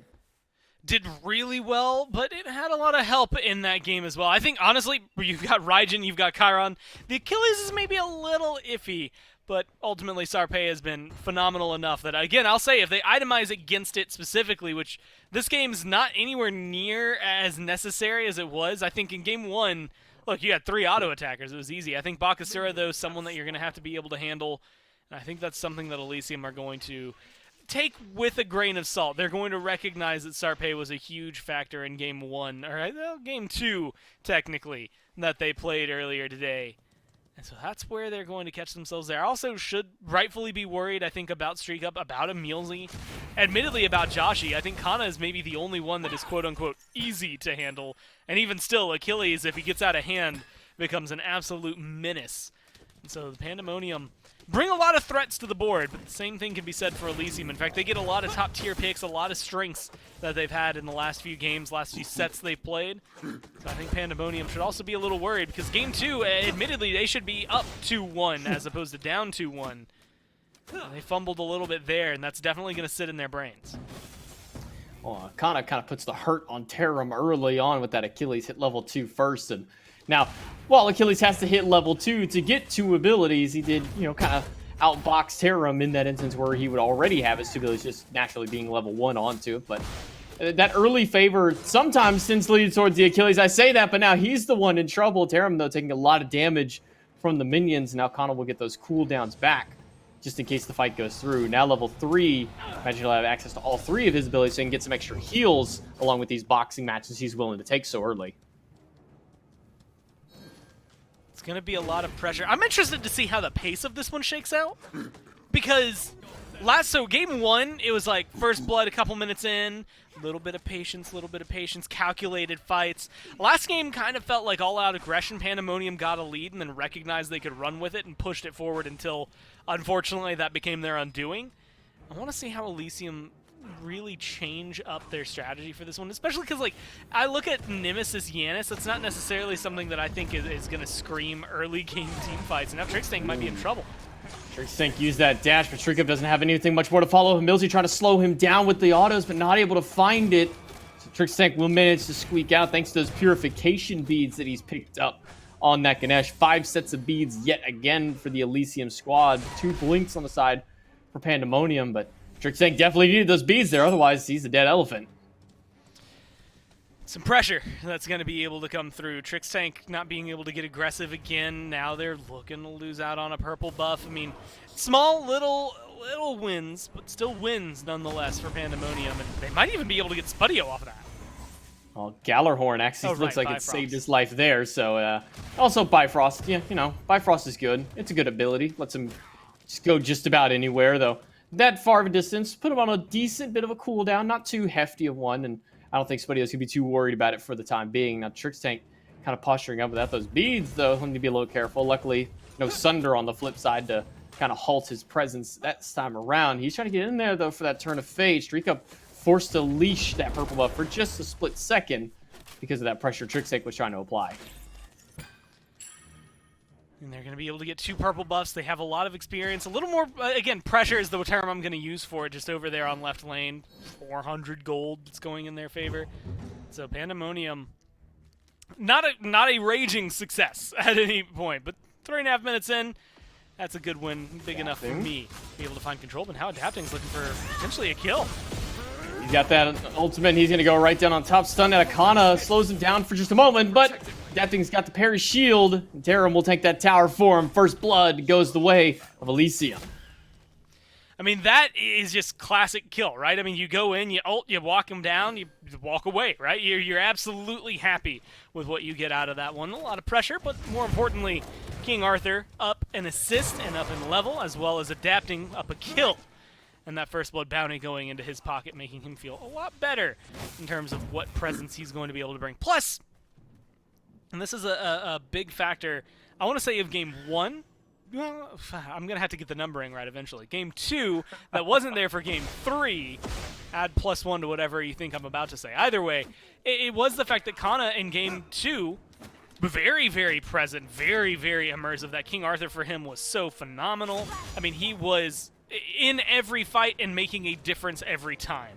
Game 2, if he had beads, maybe, but not really a lot coming out of him, right? He didn't have as much of an impact, I think, as we would have liked to see. And if you can shut him down, I think Achilles is going to be much more capable. Although I look at it now, his health bar is just missing. He's forced to go back, and that's a good win. That's a good rotation there for Sarpay. Needs one more basic after the takedown to get Tarum taken down through space and time. Comes through rather late in response to that one. So Pandemonium respond with their own kill, this time going on to Sarpay. So now both junglers have a kill under their belts. I mean, that's a good return kill, but again, it's one of those moments, I think it kind of bred out of Terrorum's aggression more than Sarpay. I mean, Sarpay reads the situation well, but Terrorum just beat up Kana, forced him to go back to base, didn't get the kill there, and then overstayed his welcome looking for the blue buff invade. I think it's something that could be said to see that Terrum is controlling that lane, but now that Sarpay's back over there, it looks like they're going for the Scorpion, but there's going to be a gank on the Solo. Yeah, Kana is going to take quite a bit of damage here from just adapting. Tarum hasn't even really made his presence known onto him. Maybe not, though, because Sarpay has made a re-rotation back over to slow them down. Not going to like to continue pushing forward, but just make sure to push them away more than anything else. You also see rotation in from the support. Trickstank going to get stopped in his tracks very quickly by a Milzy, and they'll both go under the tier 1 tower for defense. So, yeah, we're starting to see that aggression early on here, Gore. You're wondering how the pace of this one's going to go. I think we're starting to see a little bit of light of it. Yeah, I like the pace that Adapting is setting over there in the solo lane. They recognize keeping Kana shut down is a good position for him. Plus, he recognizes where his strength is going to be. It's in that 2v1 in the solo lane. Yeah, you can rotate over to duo, but look, streak up. you're not going to have a lot of success trying to lock down specifically a Chiron. Terra's going to be more likely to find in mid, so ultimately, I like where Adapting's been keeping his head at. And again, just where they are applying any ounce of pressure here. And specifically, I'm worried for what it could mean for Kana. Again, it's 3 times forced back to base, twice from low health, once from an actual kill. I think this Achilles will transition into a pretty good late game, plus he gets an execute online. I mean, I kind of want Terra and Adapting here if they want to win this lane and ultimately potentially win the game much easier, I should say, would be Adapting getting a couple more kills over there. Although, not for lack of trying. It's just been Sarpei kind of being a thorn in their side, forcing them to fall back or being able to catch up to them right as they would have gotten a kill. You can see a 4-man rotation on this right side jungle. 3 of them heading towards blue buff. And old Josh, you just going for a little bit of back camp experience more than anything else. Just trying to stay moving across the map more than anything, not trying to stay stagnant in one's position for too long. He'll go back to the mid lane, clear that up with his support. And him and Millsy will make their way over towards the red buff as Sarpei picks up their speed. Looking across the board on levels, though, Angry has a bit of a level lead so far over Josh. About a level and a half so far this early on. I mean, yeah, the little bit of a lead, but Angry being able to pick up, I mean, even that at this point in the game is good, right? Feels good, and you're going to be able to get a lot done with it as a Yanis. But we did see this earlier, and I think this is something we saw a lot of people discussing. Yanis is a top pick. He is one of the top bans that we see in the Pro League. He is picked almost first pick immediately. Maybe he might go down to second or third if a team is going to be looking at him, and specifically if he makes it through those bans. But we saw where he can falter, and that is your unstable vortex, it's good damage. Where those ults are going late game, though, is the essential part of it. Angry missed a lot of those earlier on, didn't quite connect the way they wanted him to. The damage that should be there for Yanis just didn't exist. So Angry's going to have to step up the performance from Game 2 to make sure that this one works out a lot better in their favor. Yeah, I think according to the win-loss for the Giannis, that's also the first loss that Giannis has had this weekend, was in that very first game, piloted by Angry. Brings him down to, I think it's at a 75% or something like that. So, again, not to any major faults of Angry, that was just a momentum game for Pandamonium. They dug their heels in and they just kept going, never let off the gas pedal for it. So Pandamonium able to get that win in game number 2. Now looking for a potential in game number 4. They're going to need it here, otherwise they're going home second place. Maybe the bridesmaids this time around. Elysium, they're not going to let them get it just for free. Elysium is not just going to give them a game 5, and sure enough, Pandemonium is not just also going to give Elysium a game 5 or a game 4 win here. They're going to be fighting tooth and nail once this mid stage of the game comes through. Gold Fury looks really appetizing, if you ask me. I want to dance around on the left side of the map. I'm trying to figure out where they want to go. The grouping from Angry Adapting seems like they're looking for potentially this red buff invade. It's so risky to try and jump in on a Bakasura of all things. I mean, maybe if they had a Daji, maybe if they had, well, I wouldn't even say with Daji, just someone that could be aggressive, maybe someone who's a bigger initiator is the better word terminology for it than a Nemesis. But now you get Adapting, looking around. He's still going deep into the jungle, actually walking on a ward here. He might be the one who gets got out. Well, leap from Sarpei gets him out for the time through space and time, narrowly avoided by both Joshi and Sarpei as they saw it briefly skirmish through the wall, so they're able to sidestep away from there. 2 ultimates expended. All Sarpei had to do was jump. That's about it. Ultimate out of Spudio, though, puts him face to face with Streak Up, but Streak Up has to run away using that giddy up. Not going to win out that boxing match against a fully stacked Transcendence Heimdall at this stage. Definitely not winning that one. Trixtang has the beads, clap of the walls to make sure he doesn't get stunned down the mid lane. This is where things are kind of pivoting on a needle point. I mean, it feels like we are one pin drop of a fight away from a team just starting to barrel roll over. And I think they both recognize that. Pandemonium are taking things a little slower just because they know this is an elimination match for them. They get second. If they lose here, they miss out on more than $10,000. Ooh, Joshi takes a lot of damage from that Dharmic Pillars and uses that Taiko Drums to try and push away, but Angry sneaks an unstable Vortex in is able to keep them away. What a Galahorn Spudio's rotation. doing a lot of damage. It's a 5-man rotation to this mid lane to pick up 2 for Elysium, taking out both the mid and the jungle. I mean, that's good from Tarum, and specifically Spudio, who gets a lot of that damage down, but both of them to show up there is phenomenal for it. And again, you just get a couple of kills, but a couple of kills in a game where there were only 2 on the board, that's a huge pickup for them. It doesn't feel like they had enough, at least not in their mind, to be able to get a Fury. Maybe if they immediately run over there and you look at the health bars and just kind of pray you have the damage and everything, but I like the fact that, again, get some kills, get out. You've got a 3,000 gold lead. It kind of just slowly crept up on them, those kills, helping out, put the little cherry on top. But the way that they're farming right now, if you're Elysium, he's just superior. Looking like you might even be able to strip away a red buff. Doesn't quite look. No, yeah, they got it. And so even better for them. They're making it so that Pandemonium have less and less of an avenue to keep up. Stole that one away. It's a Joshi without a red buff. And probably the most obnoxious thing about being a solo laner when you're kind of behind and no one's there to really help you was just watching these 2 solo laners literally argue with each other over who's going to take the blue buff. Basically, they were just saying like, are you going to take it? No, I guess I'm going to take it. No, you want it? Maybe not. Maybe they want to get a kill here. Trixtank, he's going to get stunned out inside the Dharmic Pillars. Leaped on with a takedown by Sarpei, but he gets through the portal. That's provided by Angry. Great supportive play out of the mid laner. Make sure that Trixtank gets to live to see another day. I mean, again, good portals, good Giannis plays will make or break a game. And we saw it earlier break a game. I think so far we've seen it making a game. Although not to the extent that, again, we're used to. Angry, though, while there's still a lot of, let's say, wiggle room, growing room right now for this Giannis to look much more brilliant, having a stellar game. I mean, 1-0-1, but in a game of 4 kills, being a part of half of them is fantastic. So you are absolutely helping run this show. And that's where things, again, they get more complicated as you start to factor it in. No beads, no Aegis right now for Angry, so an easy target. In that, if you can stop him from walking through a wall, you will be able to lock him down. I was about to say, I don't know about easy target in the Giannis. That's kind of a contradiction right there. Yeah, that comes through. Yeah, there we go. That's where things get interesting though. Like I've been talking a lot about it on like the desk segments, but Ares has become one of my like favorite anti-Giannis picks that come through. I'm going to sit in this lane. I am picked just to cripple you so that you can't walk through the portal. But that's where Bakasura ult comes in. Granted, it's nowhere near the same cooldown as some of the other cripples in the game, but it's something that is going to make it a little more difficult for Angry to just exist in this play space.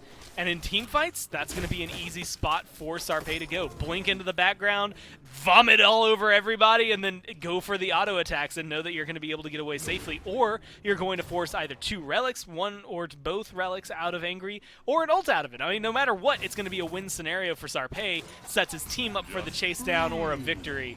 And so I just want to see how those shake out. The big thing is, though, that so far, Elysium nor Pandemonium have really been lining up. Admittedly, going for a Gold Fury, if you're Elysium, it gets you further ahead, but right now you've got enough of a lead that you kind of don't want to risk it. If you lose a fight to Pandemonium, they're all of a sudden right back into this, whereas right now, you're the driving force of this game.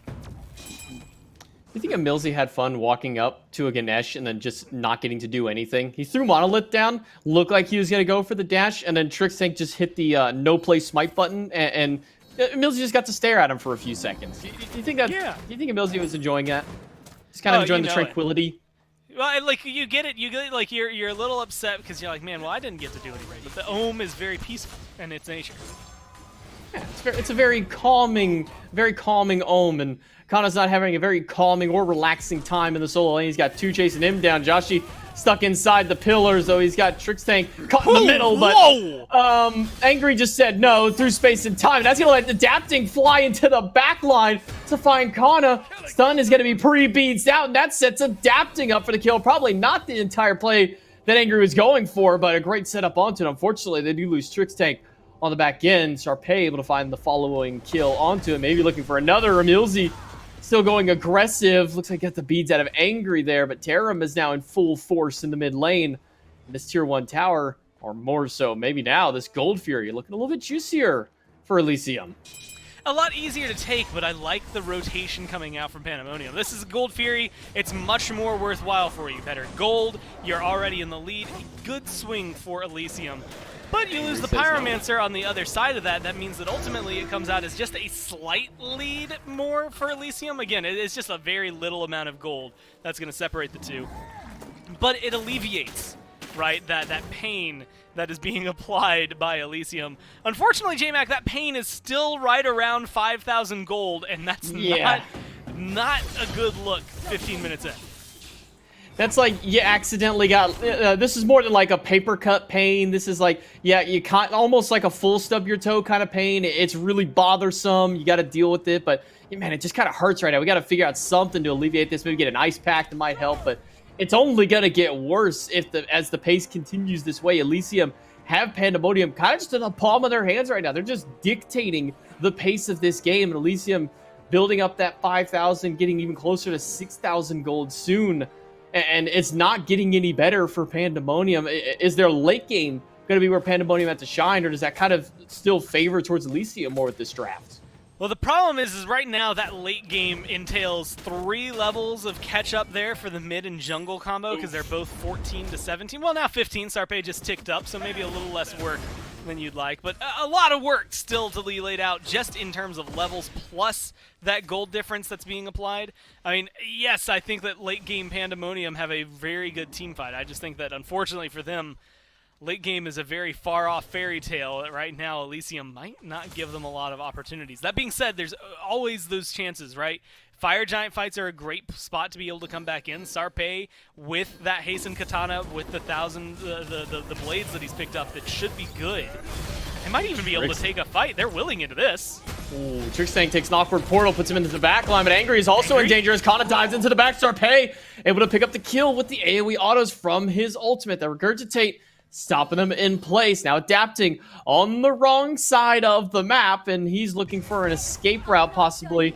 But Emilzy is not just going to let him go for free. He's got a couple of dashes of his own. He might just be looking to give his life up to the tower here. Maybe he can make it through. The shield is good for 1. Holds on just long enough. And it gets up then, but Sarpé's got the blink, has the takedown to try and juke out the second dash, but Emilzy's got a wall to close that one off, and that'll put 2 on the board for Pandamonium. Yeah, I'm almost wondering if you roll that back, if it's more worthwhile to just die to the tower. I guess it is, no matter what. There's no way you can slice it and say, hey, like, objectively, dying to the tower is always better than dying to your opponents. So the best case scenario is they're going to get an assist. I just think Adapting thought they had more chance to get out of there. Still burns the blink from Sarpé. So maybe that opens up some opportunities in the next team fight, since that's going to be down for a little while. It gives a little more of an opening for the backliners of Elysium, but we did get to see exactly what Sarpé can do in the middle of that fight, specifically the cripple field that can be applied to Angry and make it a lot more troublesome, problematic, any terms that you can think of that are synonyms for those to try and get through portals, get out of there. Angry just didn't have the survivability that a Yanis needs in those scenarios. So even though they're still down 3,000 gold, Pandamonium have done a really good job alleviating the pressure, at least of that last Gold Fury. And they can at least hang in these fights. Granted, still down in experience, 2 levels down there for the carry, 2 in mid. Just now ticked to be the same level, so Sarpé maybe half a level down from Adapting. So they're playing the catch-up game really well here, J-Mac. Now it's just going to be about how well they can hold their own, right? You had mentioned plant your heels in, push back. That's what we saw Elysium do in game number 3 there. Now it's up to Pandamonium to do the same right here. Down 4 to 6, down 4,000 gold. You got to figure it all out. A little bit of an awkward pull here for the Fire Giant, but no response just yet from Pandamonium. Adapting going to start it up down to almost half. Kana will spot it out. Spudio's made the rotation. That's going to start slowly burning it down a little bit quicker, but they're going to get off of that one and throw a Sunder on Akana very early into the fight, but Sarpé's the one in danger. He gets ulted by Tarum, double stun, and Akana is going to hold off the frontliners. Adapting now in trouble, looking for that X-Cube. Akana misses the X-Cube on the back end. Luckily, he's got Joshi with the Tycho drums to take him down, but Emilzy's getting low. The base coming out. Spudio are chunking through him. Dharmic Pillars on the disengage there. Trixang trying to stop Emilzy in place, but not quite able to find it. Now Joshi, who was just trying to clear the wave, maybe paying with his life. The poor Raijin had so much to live for, but unfortunately he doesn't get to live in this case. Now Tarum full health, standing down in the tier 1 tower. Kana gonna make his rotation over, but that tier 1 is long gone.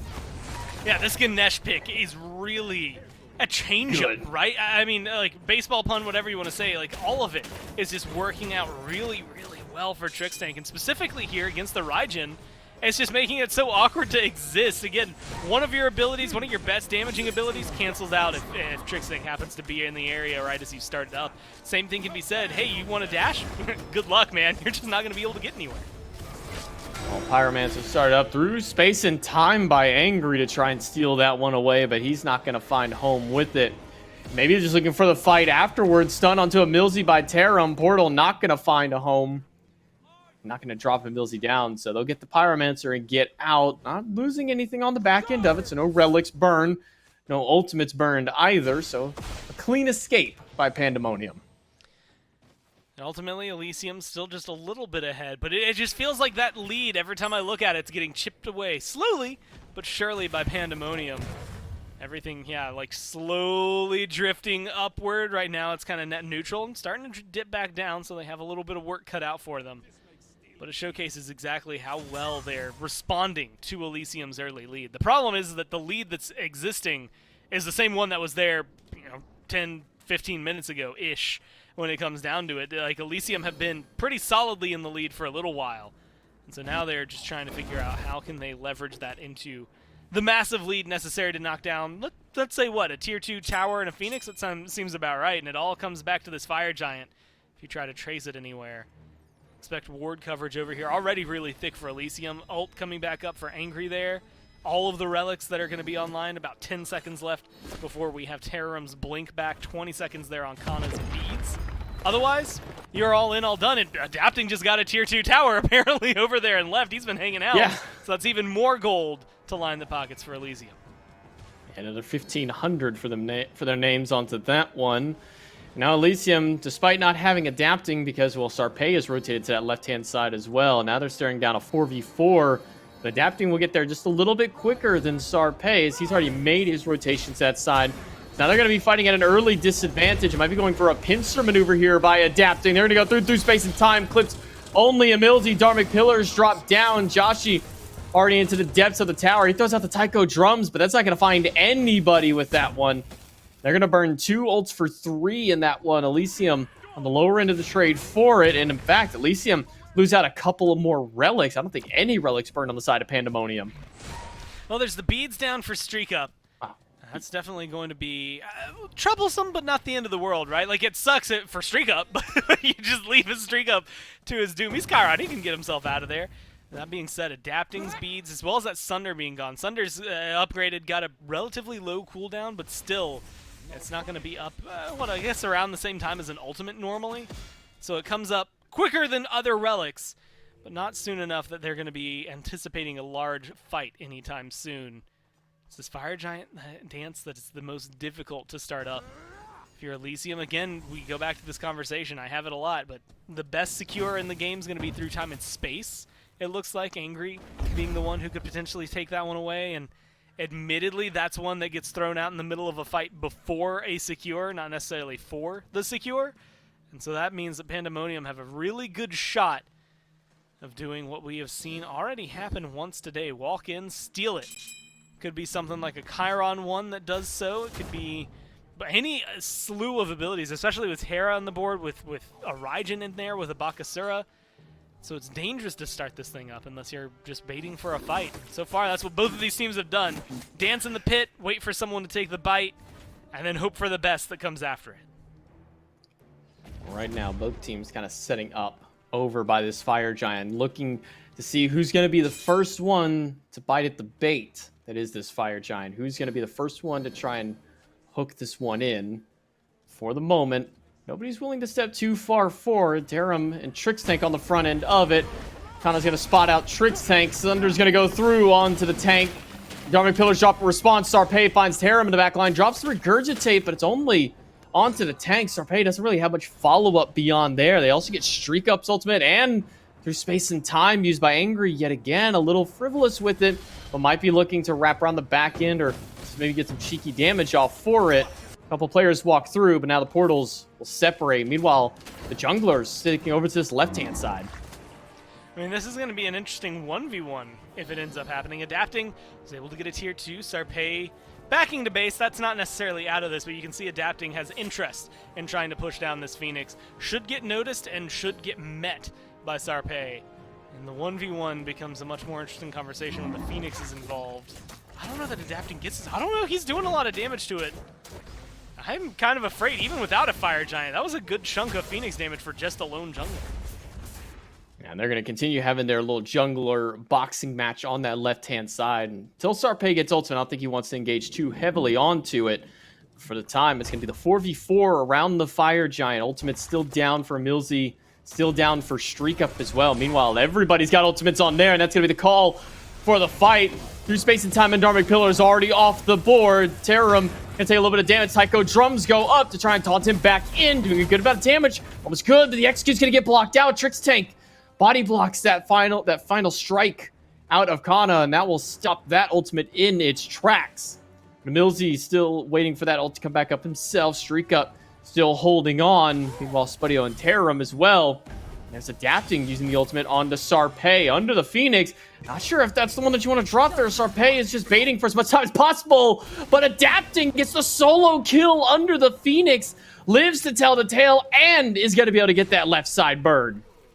I mean, that's a huge pickup for them. Adapting is incredibly low, but no one's able to save it. Now that Fire Giant, wide open, started up by Elysium.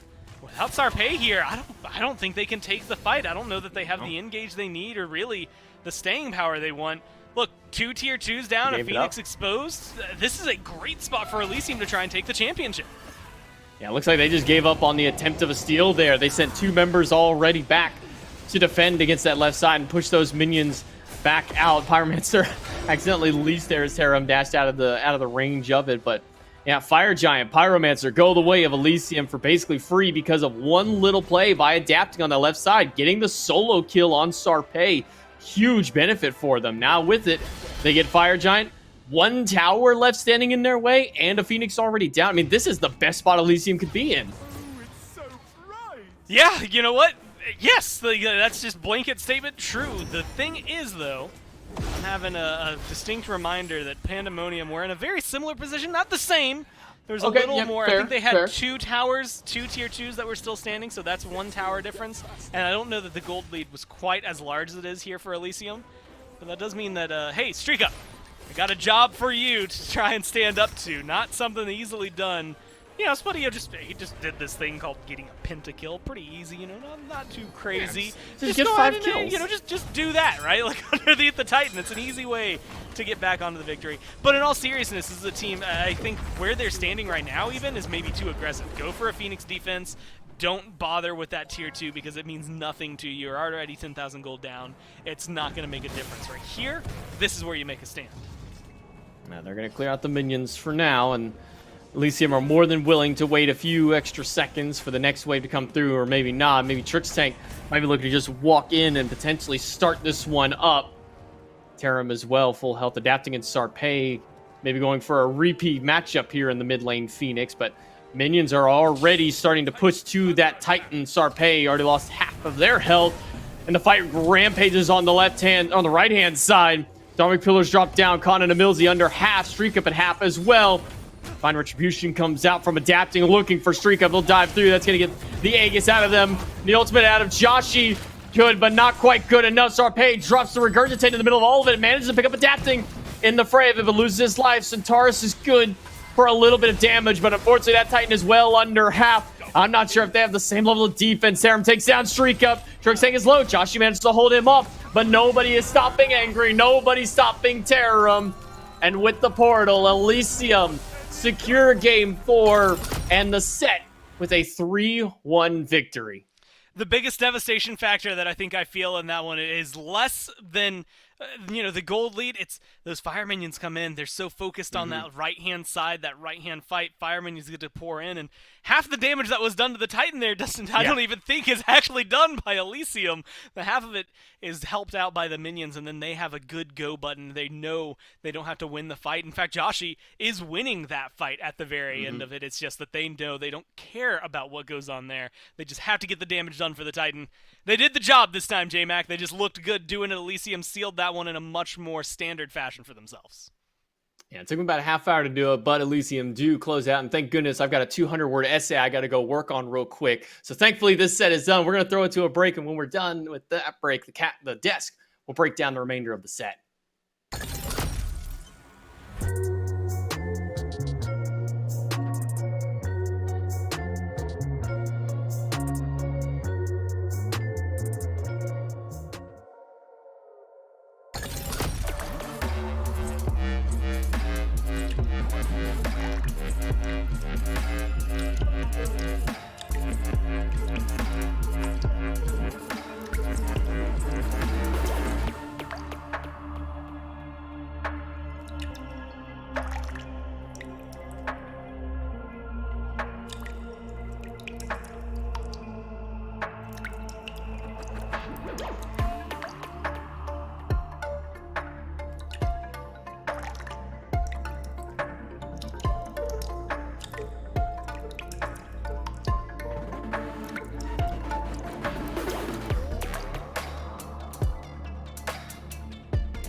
The sleeping giant of Elysium that gets awoken here. Back-to-back games, games 3 and 4, Elysium are able to take, and they are your EU SCC champions here in phase number 1.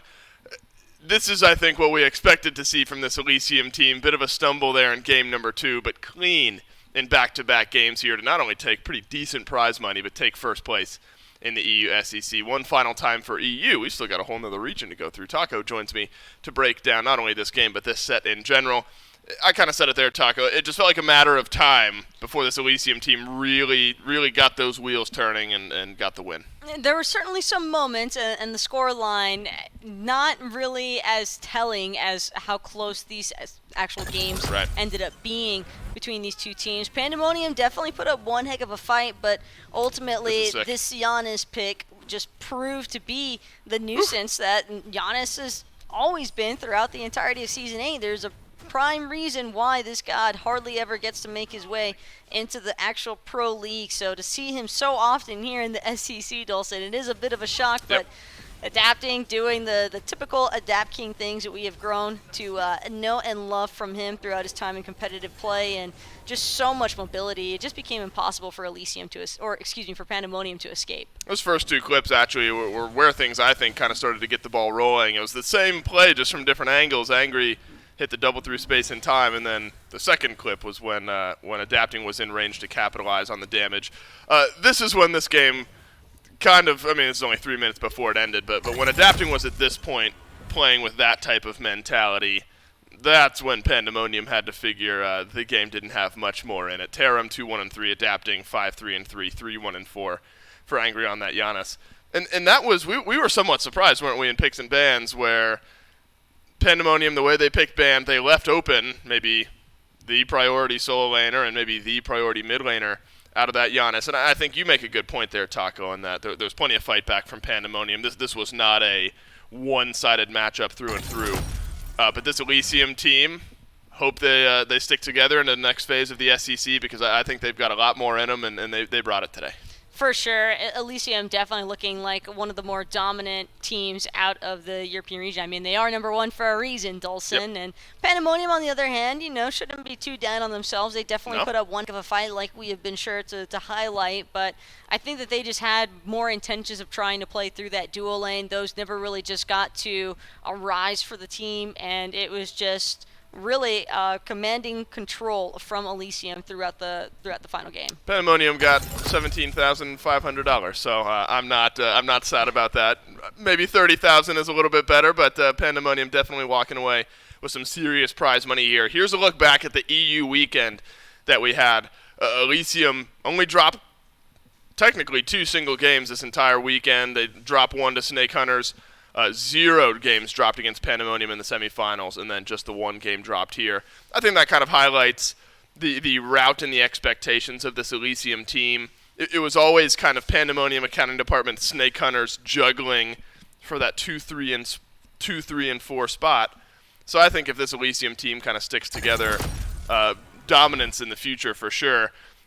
Talk to me a little bit, though, about what it's like to kind of continue to watch Adapting do what he does. I mean, he's so much fun to watch at the SPL level. It's so great to watch him continue to compete and do well at it. It's just no real surprise seeing Adapting still maintain a lot of the mechanical dominance that got him to being known as one of the best, if not the best, Smite junglers of all time. Yep. I mean, guy has a couple of world championship rings for a reason, and it just really seems as though it doesn't matter whether you plug him into the minor league or into the actual pro league itself. He is a very much mix and match player with any team. Absolutely, and we got a chance, or we will get a chance right now to sit down with Adapting. We'll get to hear some words from Adapting for the first time in a little while. Adapting, it's so great to have you back. Hey, merch looking fantastic, by the way. I'll give you a quick shout out. Where can people get some Adapting merch?